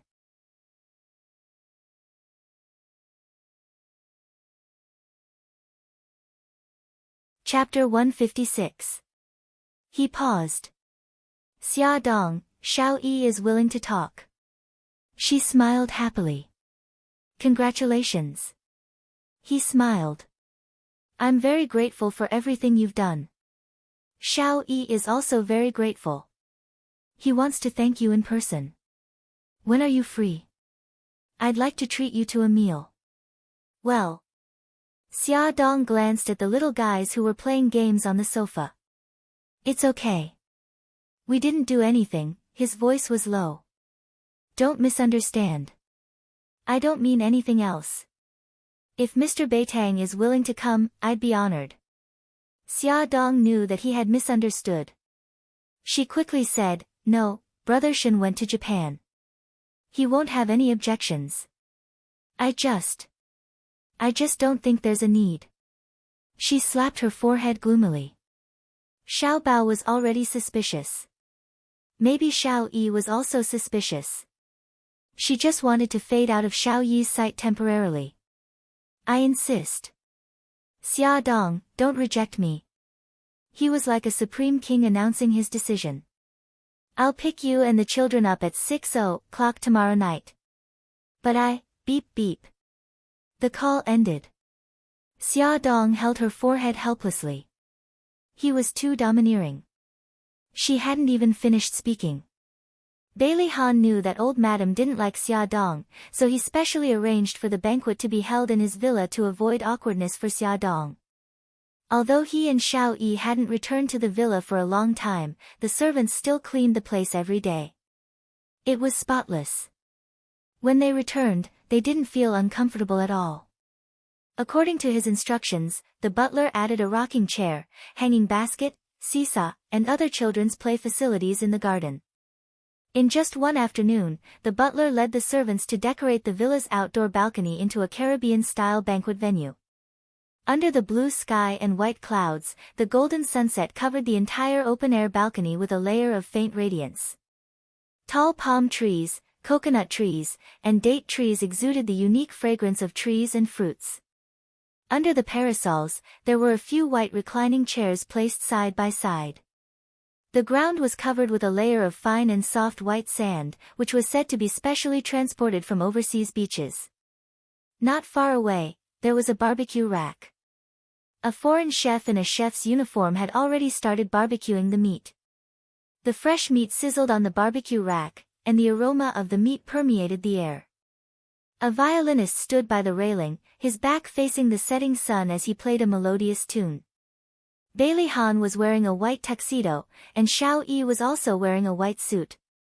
When the father and son stood together, they looked exactly the same and were both extraordinarily handsome. Everything was so charming. The moment Xia Dong and the children stepped onto the balcony, they were immediately mesmerized. Xiao Guai's little face was red with excitement. He covered his face and screamed, "It's so beautiful. Mommy, it's exactly like the beach." Xiao Bao didn't say anything, but from his sparkling eyes, it was obvious that he liked it. Xia Dong smiled faintly. "It's very beautiful. We like it very much." She was wearing a bohemian-style long dress. It was sleeveless and cinched at the waist, and the hem of the dress flowed elegantly. It was extremely compatible with the sunny beach. A gentle breeze blew and lifted her long hair. She raised her chin slightly, feeling the comfort of the breeze. Her side profile looked tranquil and beautiful under the sunlight. She smiled. "Bailey Han, I also brought a guest over. I hope you don't mind." The guest Xia Dong was talking about was Suzaku, who was standing behind her. She didn't want to let Suzaku follow them, but she insisted. She said that it was Mika Kito's orders. She had to follow them when they went out, even when they went to buy groceries. Bailey Han raised his eyebrows in surprise. "Suzaku? I didn't expect you to work for Mika Kito now." Suzaku was expressionless. "I admit defeat." Bailey Han's thin lips curved. "Your master ordered you to follow Xia Dong at all times, including when she goes on dates?" Suzaku glanced at him indifferently. "Mika Kito is worried that someone has kidnapped Miss Xia." Xia Dong wiped her sweat and quickly smiled. "Suzaku, since you're here, don't just stand there. Do whatever you like. I think Mr. Bailey won't mind, okay?" She looked at Bailey Han for help. Bailey Han shrugged. "Of course he won't mind. Miss Suzaku, please make yourself at home." The last golden ray of the setting sun slid past the horizon. They were either lying or sitting on the beach, enjoying the delicious food and listening to the melodious music. It was as if they could hear the sound of the waves. The cool breeze blew gently and it was extremely comfortable. Bailey Han held orange juice in one hand and red wine in the other. He sat on the recliner beside her and handed her the orange juice. There was a gentle smile on his face. "Let me toast to you. Thank you for taking care of Xiao Yi these days. You can't drink alcohol, so orange juice can replace it. I didn't do anything. You don't have to be so polite." Xia Dong clinked her glass with his and smiled as she took a sip of the orange juice in her glass. Bailey Han tilted his head and looked at the three little rascals playing in the rocking chairs in the distance. He chuckled and said, "They are getting along very well now. I'm very happy that they have become friends. There is a kind of friend that is called, no discord, no concord. Xiao Yi and Xiao Bao are like that." Xia Dong looked at them laughing and her heart softened. Her eyes were as bright as the stars and there was a charming smile on her face. Bailey Han's gaze fell on her. She was very beautiful when she smiled. Her eyes were curved like beautiful crescent moons. Her eyes were clean and clear without any impurities. Her happiness seemed to be very simple. As long as the children were happy, she would be happy too. She was very rational when she was working, but sometimes she would be silly when facing him. He couldn't help but want to get closer to her. Xia Dong received his passionate gaze. She touched her hair uncomfortably and smiled. "I'm going to see the children." She put down her glass and got up to leave. He suddenly grabbed her wrist. Her body stiffened and she didn't dare to look back. His voice was low and hoarse. "Xia Dong, who is the father of the children? Is it Mika Kito?" Xia Dong lowered her head. "Is the answer very important?" "It's very important to me. If it was Mika Kito, then he had no chance at all." He waited for her verdict. His heart was thumping. She closed her eyes and said slowly, "No." His throat bobbed. "Then who is it?" "He's no longer around." He tightened his grip on her wrist and pulled her into a warm embrace. Suzaku, who was sitting at the side quietly eating barbecued meat, put down her plate and stood up vigilantly. Her sharp eyes stared at Bailey Han. If he did anything out of line, she would not hesitate to take action. Bailey Han ignored her and said in a low voice, "Who is the father of the children you're carrying now?" Xia Dong smiled. "This time, it's Mika Keto." "No, I don't believe it." He pinched her chin and forced her to look into his eyes. His eyes were dark and deep, just like the sky before a storm. He lowered his voice with a hint of anticipation. "We've done it twice in total. I didn't use any protection on both occasions." She interrupted him. "No, it's not yours." The blood drained from his face. All his fantasies were shattered. She laughed self-deprecatingly. "That's right. What you're seeing now is the real me. I'm a promiscuous woman who's two-timing. You can use any word you like, stop talking." He suddenly covered her mouth. There was a cold anger in his eyes. "I'm too stupid. This matter ends here." He used so much strength that it hurt her face. However, she did not make a sound or struggle. She only looked at him quietly. Her pair of clear and bright eyes were devoid of sorrow, joy, anger, and displeasure. His heart was filled with grief and indignation. Why did he still have hope? Why did he end up humiliating himself?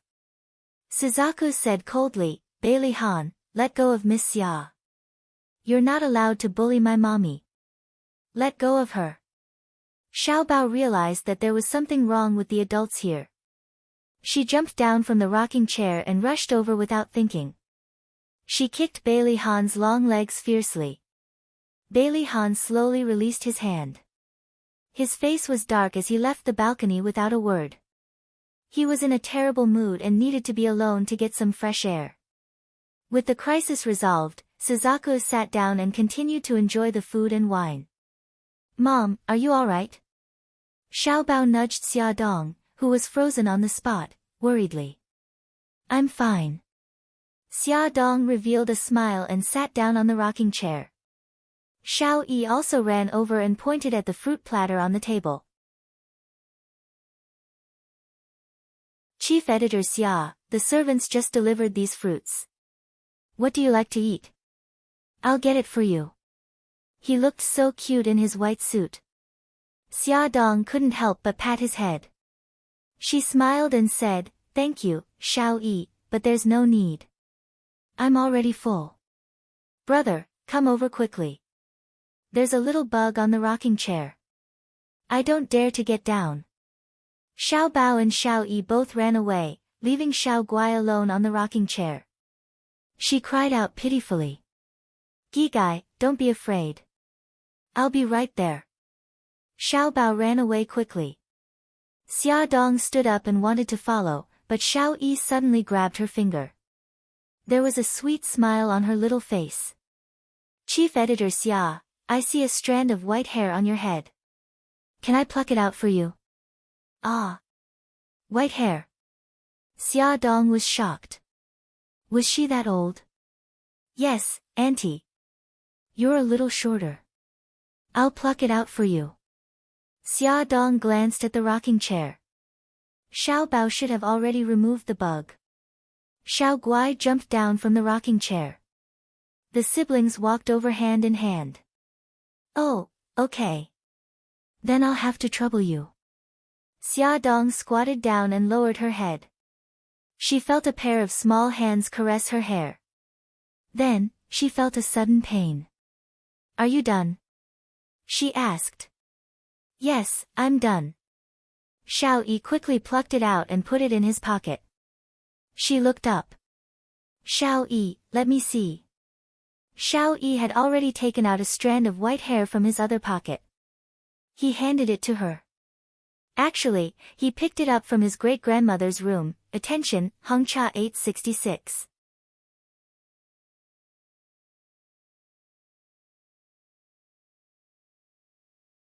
Chapter 157. Ah. My hair is really white. Am I really that old? Xia Dong was very sad. She was clearly not even 30 years old yet, sob. Mommy, why are you squatting on the ground? Xiao Bao walked over with Xiao Guai and asked curiously. Bao, Gigai, Mommy's hair is already white. If Mommy becomes an old woman, will you still love Mommy? Xia Dong hugged her children sadly and rubbed against them. Xiao Bao's face turned green. Mom, it's normal to have white hair. Look at the young man's white hair. He's still a teenager and he already has white hair. It's your fault for overusing your brain. When we go back, I'll research a diet to nourish you. I'm sure you'll be rejuvenated. Oh, that's true. But you haven't answered my question. When I become an old woman, will you despise me? Will you be like those unfilial children in the news and chase old grandpas and grandpas out of the house? Xia Dong seized the opportunity to instill the traditional virtues of filial piety. Xiao Bao rolled his eyes. Mom, I told you it's not good to watch too much TV. Look at you. You're still young and you're already suffering from paranoia. How scary. Xiao Guai's soft body wriggled in Xia Dong's arms. Mommy, don't worry. Even if you become an old woman, my brother and I won't despise you. Xia Dong was so happy that her eyes turned into crescents. Xiao Yi was almost petrified. Was this childlike woman really Xia Xiaobao and Xiao Guai's mommy? And could she really be their mommy? He couldn't help but touch the hair hidden in his pocket. It would only take a week for the paternity test results to come out and he would know the answer. Bailey Han went downstairs to the living room. He leaned on the sofa and rubbed his brows. Suddenly, the landline beside him rang. As soon as he picked up the call, old Madame Gu's unhappy voice came through. Han, you're in such a hurry to move back to the villa with Xiao Yi because you want to invite Xia Dong to a banquet, right? Grandma, Xia Dong has helped us a lot. You also agreed to let Xiao Yi thank her in person. Madame Dowager said angrily, I agreed, but I meant to invite her to the old mansion and make it clear in front of the whole family. Now you've secretly invited her to your house. If Yunqian finds out, what will she think? Bailey Han pressed his throbbing veins. Grandma, I've already broken up with Yunqian. No matter what I do in the future, I don't have to care about what she thinks. Break up. When did this happen? The old madam was shocked and angry. It's been more than half a month. The sound of something breaking came from the other end of the phone. Old madam was so angry that she was trembling all over. Bailey Han, you've grown up and I can't control you anymore, right? Why are you only telling me such an important thing now? Bailey Han held his forehead. Grandma, don't be so agitated. I just think that this is between me and her. There's no need for you to worry about it. Is this between the two of you? This is between the Bailey family and the Su family. Bailey Han, go back to the old mansion immediately and make things clear. Bailey Han lowered his voice. Grandma, I still have guests now. I'll go back early tomorrow morning, okay? No. You have to come back now. The more she thought about it, the angrier she became. It's because of Xia Dong that you've become like this. I'm telling you, you're not allowed to have any contact with her in the future. Come back quickly. Grandma, Bailey Han still wanted to persuade her, but Madame Dowager clutched her chest and cried out in pain. Bailey Han, you unfilial grandson. Are you trying to anger me to death? Ouch, my chest hurts so much. Bailey Han had a headache. Okay, I got it. Grandma, don't hurt anymore. I'll go back as soon as possible. Madame Dowager was the absolute leader in the family.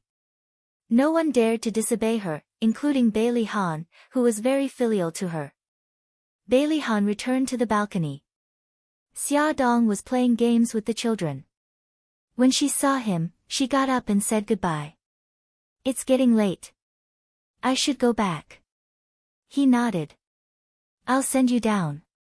Watching the BMW disappear into the night, Bailey Han squatted down and patted Xiao Yi's head. Xiao Yi, I'm going to the old mansion to visit great-grandma. Go to bed early. Daddy, I want to go with you. I miss great-grandma and grandma too. Xiao Yi saw that his expression was serious. She had a premonition that something was going to happen, so she wanted to go with him. Bailey Han knew that a storm was coming for him. He didn't want his son to be affected. Xiao Yi, Daddy has something to deal with when he goes back. Gigai, stay at home. I'll take you back tomorrow, okay? Xiao Yi and Gigai nodded. After Bailey Han left, Xiao Yi ran into the living room to check the caller ID on the landline. She asked the butler, Grandpa Butler, did my great-grandma call just now? Otherwise, Daddy wouldn't have suddenly suggested going back to the old mansion. They had just moved back from the old mansion this morning.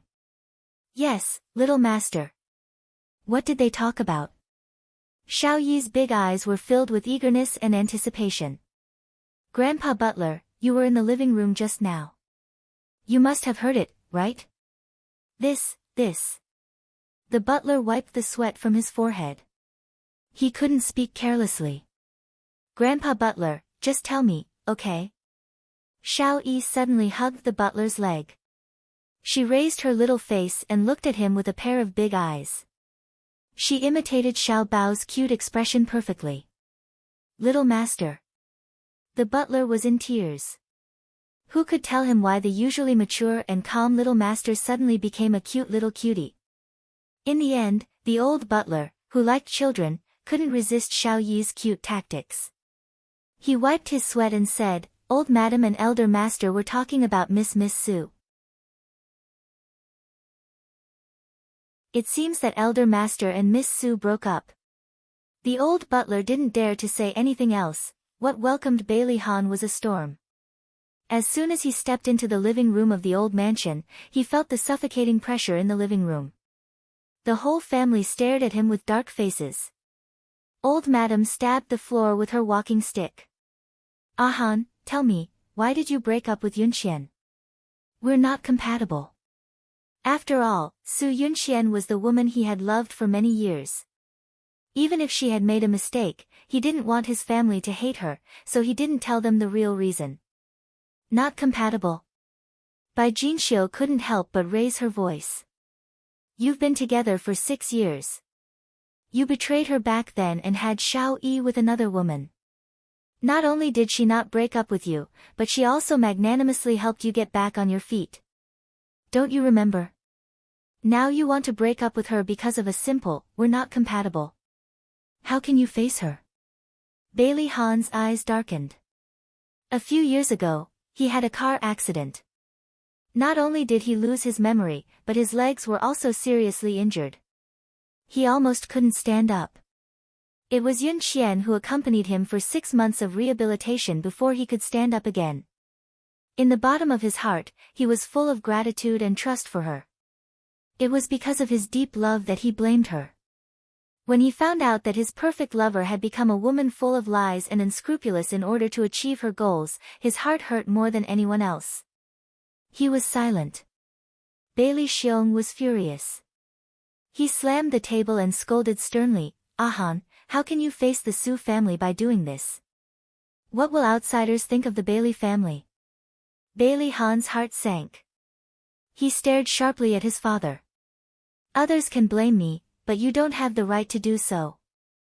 The one who humiliated the Bailey family is not me, Bailey Han, but you.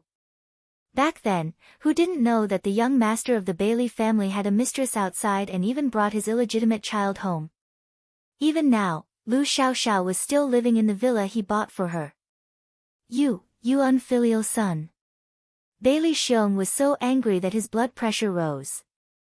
He pointed at him with a trembling finger. I'm telling you, as long as I'm alive, you must marry Yun Qian. Impossible.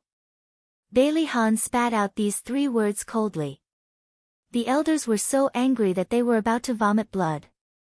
The old madam tried to suppress her anger. She raised her hand to stop Bailey Xiong from continuing. Her eyes were as sharp as knives. She stared at Bailey Han. Han, tell me honestly. Did you break up with Yun Qian because of Xia Dong? No, this has nothing to do with her. Bailey Han said calmly. Grandma, she's an outsider. Don't drag her into this. The old madam sneered. An outsider? Han, I watched you grow up. You can't hide from my eyes. I know how special you are to her. I'll make it clear today. Even if you break up with Yun Qian, don't even think about marrying Xia Dong. As long as I'm alive, don't even think about it. Bailey Han's face darkened. He wanted to ask why everyone in the family hated Xia Dong so much, but he held back. If he brought the topic to Xia Dong now, it would only bring her trouble. He insisted on breaking up with Su Yunxian. It had nothing to do with outsiders. The old madam said coldly, don't give me perfunctory words like unsuitable. Tell me honestly, why did you break up with Yun Qian? Bailey Han frowned. Grandma, I've already made it very clear. If you don't have anything else to say, I'll go back first. Xiao Yi is still waiting for me at home. Don't you dare leave. The old madam stood up angrily, picked up the walking stick, and hit him. I'll kill you, you heartless thing. Yun Qian has been with you for so many years. Even if she didn't make any contributions, she still worked hard. How can you be so heartless? Bailey Han nimbly avoided her attack. He was extremely irritated. He didn't expect to face such a big resistance when breaking up with Su Yunxian. The old madam missed every hit. Instead, she was so tired that she panted. She covered her chest and cried out in pain, ouch, my chest hurts. Mom, don't be agitated. Sit down. Bailey Xiong hurriedly supported her. Bai Jinxiu asked the servant to bring the medicine and helped the old madam take it. Bailey Han saw that she didn't seem to be pretending and became anxious. He quickly went forward and rubbed her back. Grandma, how are you? Do you feel better? Welfare, Xinwu 799.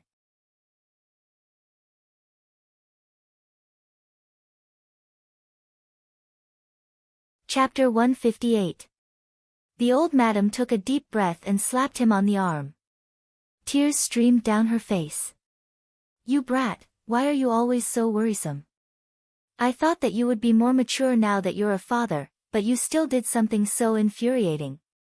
Grandma, don't be agitated. Be careful not to hurt your body. If you're angry, take it out on me. I'm thick-skinned, so I'm not afraid of being hit. Bailey Han caressed her back and coaxed her. The old madam huffed. What's the point of hitting you? If you really want to appease my anger, apologize to Yun Qian and reconcile with her quickly. Great-grandma, grandpa, grandma, daddy. No one noticed that Xiao Yi had suddenly appeared at the door of the living room. Baby Yi, why are you here? The old madam quickly waved her hand. Xiao Yi walked in front of her and looked up pitifully. Great-grandma, don't blame my daddy. Baby Yi, great-grandma isn't blaming your daddy. I'm just discussing something with him. The old madam carried him onto her lap and stroked his head. How did you get here? I asked the chauffeur uncle to send me here. Great-grandma, I suddenly thought of something, so I came over. You won't blame me, right? Xiao Yi leaned his head into her arms and said crisply. Oh, you mischievous boy. How dare you come out of the house alone? Aren't you worried that great-grandma will blame you? Now you know how to worry. Her beloved great-grandson was acting coquettishly in the old madam's arms. Her anger subsided a lot. She pinched his soft cheeks and said, What did you think of that made you come over? Xiao Yi looked at the old madam innocently with his big eyes. His little face puffed up slightly, making him look very lovable.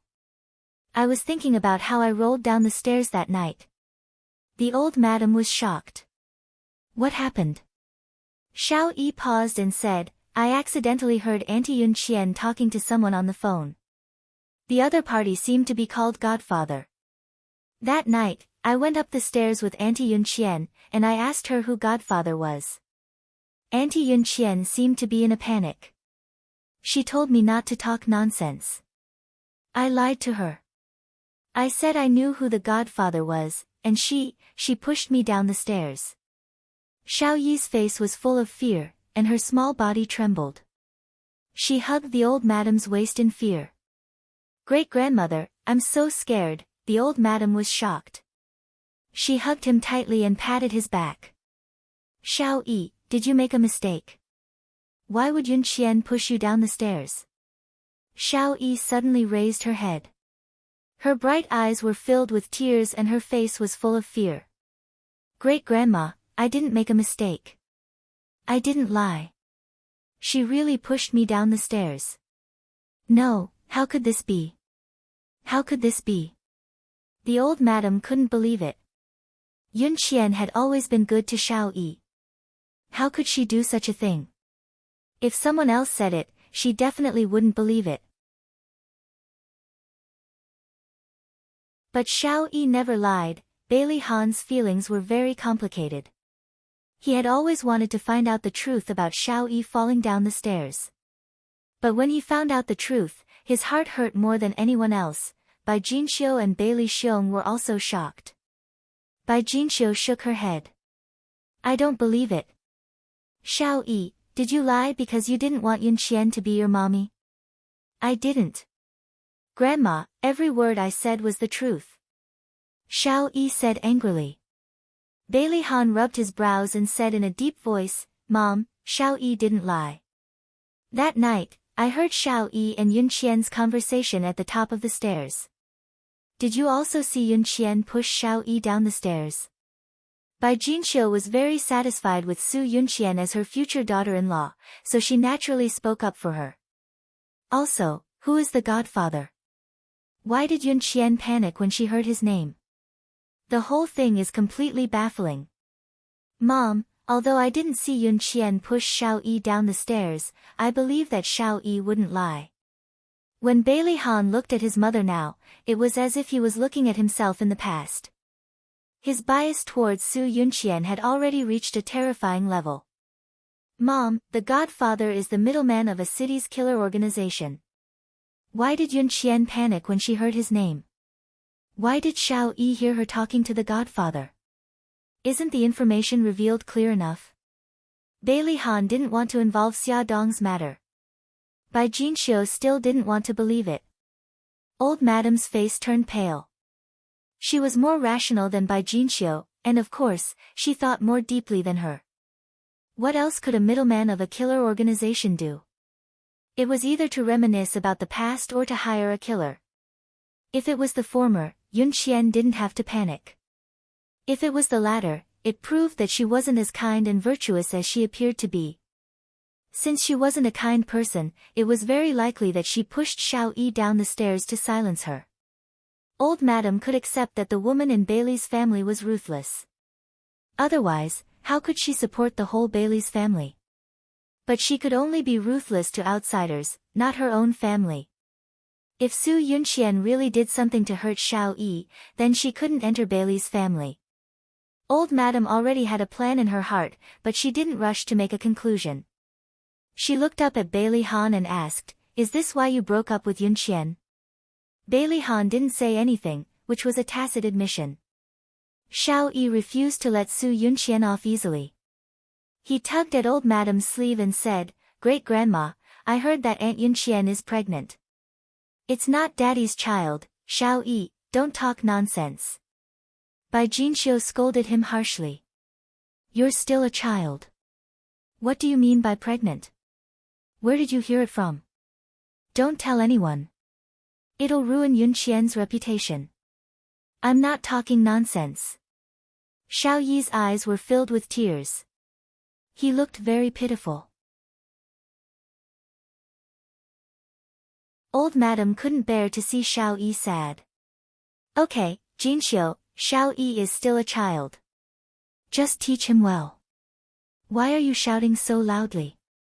He touched Xiao Yi's head and said, Xiao Yi, where did you hear it from? I heard Daddy and Aunt Yunqian quarreling that day, Xiao Yi said aggrievedly. Old Madam's face darkened. Han, what's going on? Bailey Han was very helpless against his son's method of forcing a duck onto a perch. He had no choice but to tell them the truth. This matter started 2 months ago. Actually, we didn't have sex. Her pregnancy was also fake. Bai Jinxiu had never heard anyone mention Su Yunqian's pregnancy until now. After hearing so much information all at once, she was shocked. Old Madam's heart became clear. Only then did she realize that Su Yunqian was not simple. She had said that she had a miscarriage at the hospital back then, probably to cover up the fake pregnancy. How dare you hide this kind of thing from me? Old Madam was disappointed in Bailey Han and even more disappointed in Su Yunqian. Bailey Han did not refute and said lightly, Grandma, I've already made up my mind to break up with Yunqian. Don't force me anymore. Old Madam suddenly looked a lot older. She sighed. Forget it. A forcibly picked melon won't be sweet. Let it be. Bailey Han frowned. Mom, how are we going to explain this to the Su family? Old Madam pinched the space between her eyebrows. Han and Yunqian broke up half a month ago. The Su family hasn't said anything. I guess they don't know about Han's breakup either. Let's leave it at that for now. If the Su family really wants to fall out with us, we have nothing to be afraid of. After all, we're on the side of reason.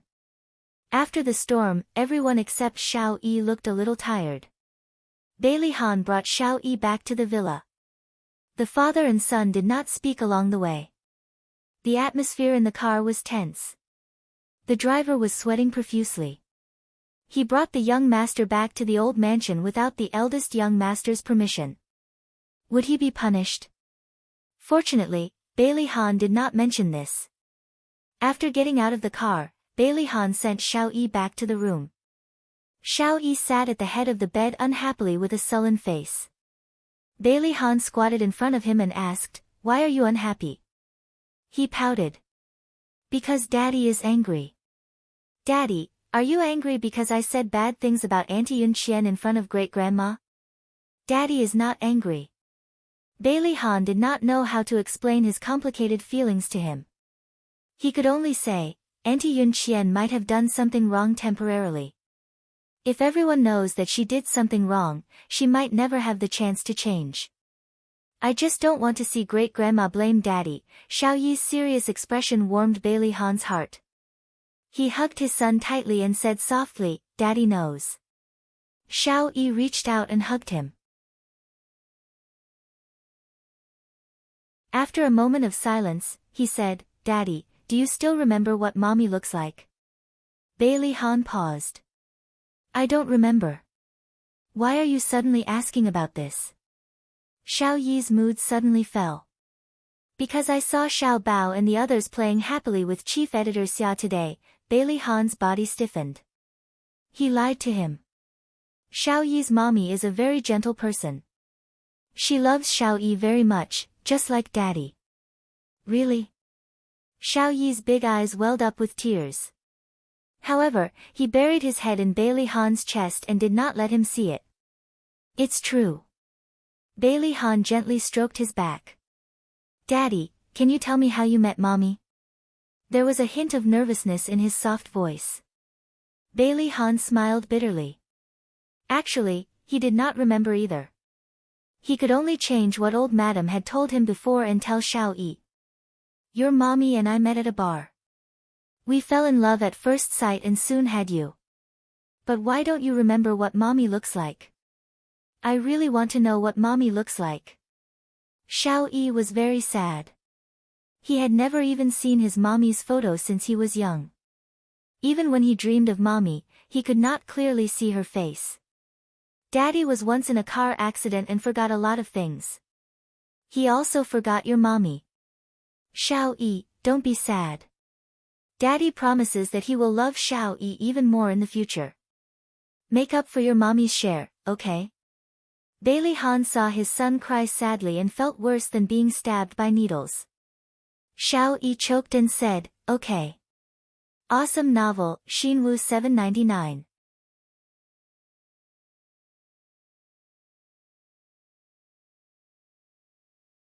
Chapter 159. Xia Dong brought Xiao Guai to the hospital for a checkup. The doctor said that Xiao Guai's condition was still good and there was no further deterioration. This meant that the chemotherapy had temporarily controlled her condition. At the same time, he suggested that Xia Dong send the child to the hospital as soon as possible for easier treatment. Xia Dong planned to send Xiao Guai to the hospital for hospitalization after Mika Keto returned to China. The side effects of the chemotherapy on Xiao Guai were starting to show. When Xia Dong was combing her hair in the morning, she would secretly pinch a handful of hair that had fallen out behind her back and quietly throw it into the bottom of the trash can. After every chemotherapy session, Xiao Guai would be very tired. From the time she left the hospital until she got into the car, Xia Dong would always carry her and put her in the front passenger seat. She would fall asleep very quickly. Every time this happened, Xia Dong would feel very upset. She wished she could bear all the pain on behalf of her daughter. Xiao Guai fell asleep again. Her little face was abnormally pale, without a trace of blood. While waiting for the traffic light to turn green, Xia Dong took out a clean blanket and covered her body. After Xia Dong turned around, she inadvertently saw the car beside her. The driver was Lin Shihao. Beside him was a beautiful woman. The woman smiled and said something to him. Lin Shihao also smiled. Then the woman took a tissue and wiped his forehead. Her movements were natural and practiced. Lin Shihao calmly accepted it. Xia Dong frowned. They seemed to be very close. After returning home, she still could not forget that scene. After thinking for a long time, she decided to give Yi Siki a call. Yi Zi, I went for a prenatal checkup today and realized that old Lin was not around. Didn't he go to work today? Yi Siki laughed. Yeah, you should have called him in advance. He went to a conference today. Just him alone? No, I heard from him that he went with a colleague. Xia Dong replied with an, oh, and teased, could it be a woman? Yi Siki smiled. He was with a female doctor. Old Lin said that she was his junior and had just returned from America not long ago. The director even specially instructed him to bring her out to see the world. Why is the dean involved again? You don't understand. Elder Lin's junior is the dean's daughter. Xia Dong said half-jokingly, the dean's daughter is beautiful and capable. Aren't you worried that she will fall for your husband? Yi Siki scoffed at her words. Old Lin tells me everything. Do you think I need to worry? Xia Dong smiled. I'm not asking you to suspect him. I just want you to be more careful. Even if Lin Shihao doesn't have any bad intentions, there are so many beautiful doctors in the obstetrics and gynecology department. Who knows if they will have any ideas? Don't worry. I have absolute faith in our old Lin. How many men like him can you find who would still give me a gift on Qing Festival after 7 years of marriage? Xia Dong smiled bitterly. You're right. I can't find many like that. Men these days would coax you nicely when they were dating, but after they married you, they would become a completely different person. Then that's it. Don't worry about us. You should think more about yourself. Yi Siki started to talk about the usual. Didn't Bailey Han treat you to a meal 2 days ago? How was it? Xia Dong rubbed her eyebrows. What do you mean by how was it? It was just like that. He didn't take the opportunity to confess. Can we not talk about this anymore? Xia Dong scratched the sofa. Yi Siki snorted. You didn't directly reject my question, so that means he confessed. Hurry up and tell me the truth. Xia Dong facepalmed.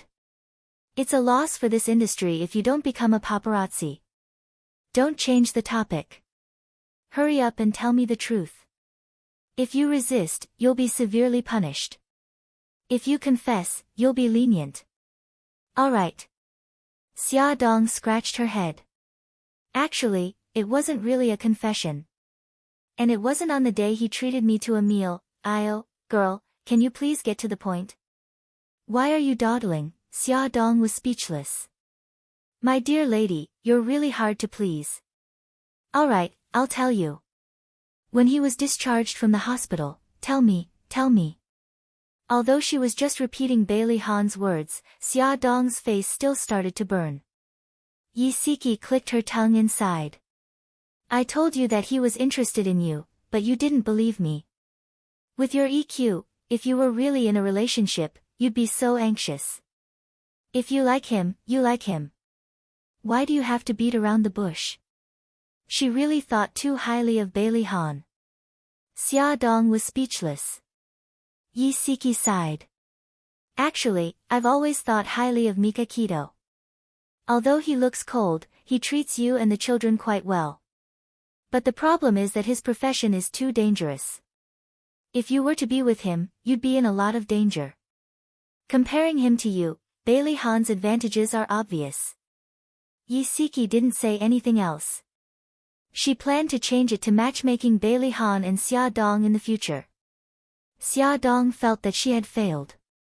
She had called Yi Siki to remind her to be more careful, but she didn't expect her relationship problems to be exposed. She quickly changed the topic. Your old Lin will be in the hospital tomorrow, right? I'll go for a prenatal checkup tomorrow. Yi Siki's long-winded speech was stopped by her. Although she didn't want to give up, she was afraid that if she said too much, Yi Siki would be annoyed.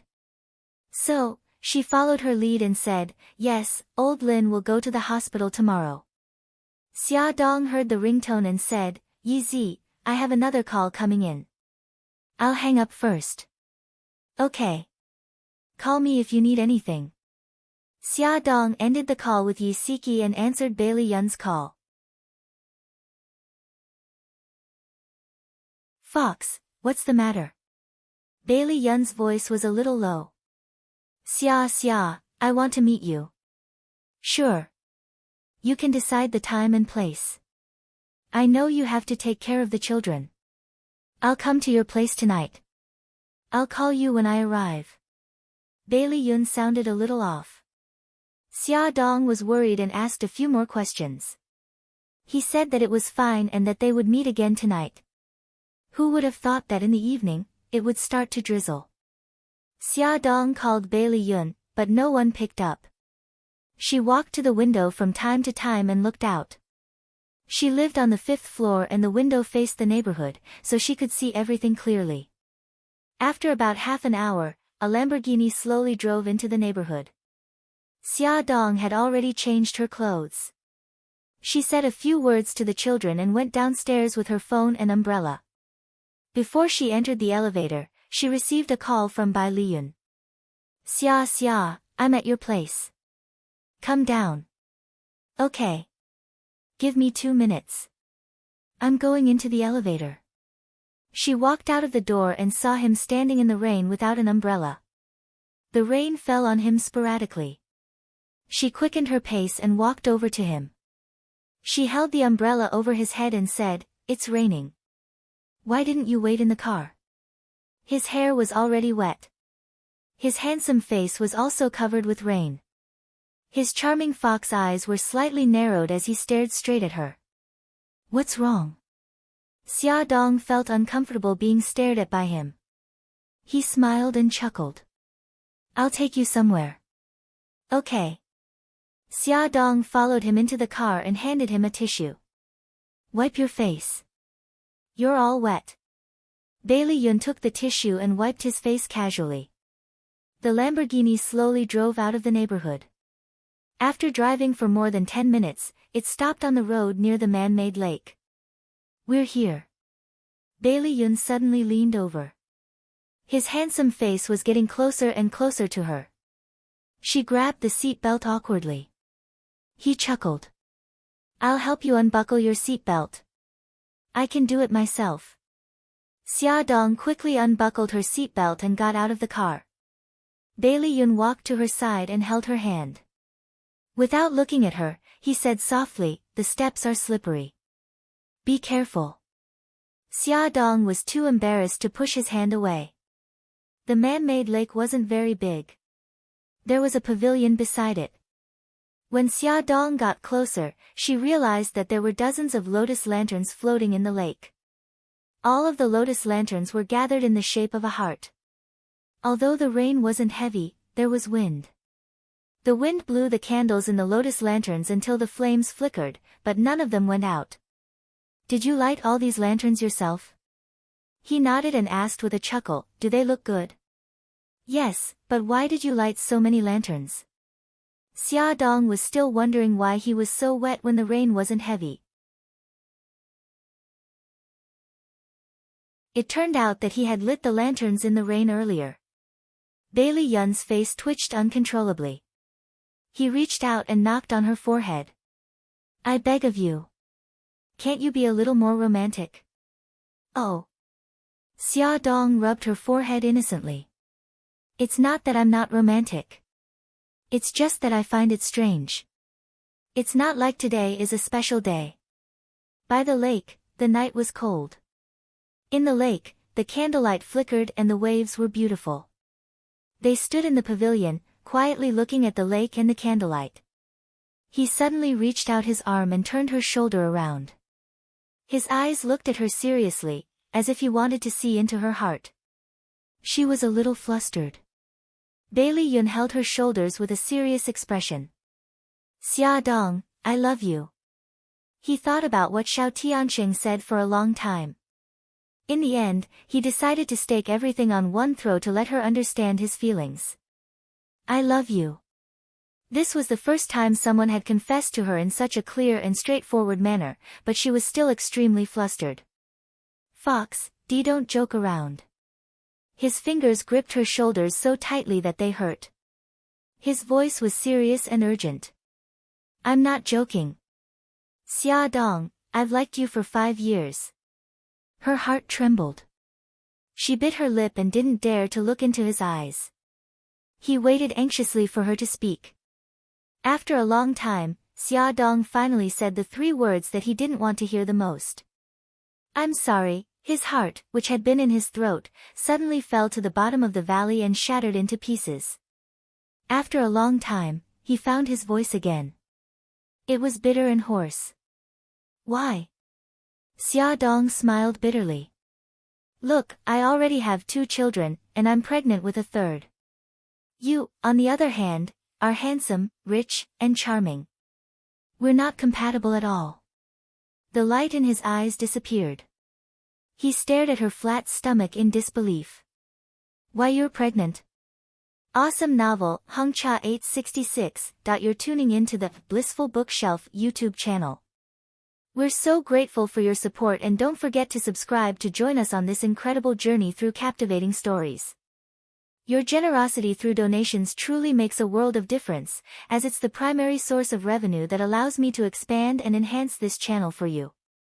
Thank you from the bottom of my heart for being a part of this adventure.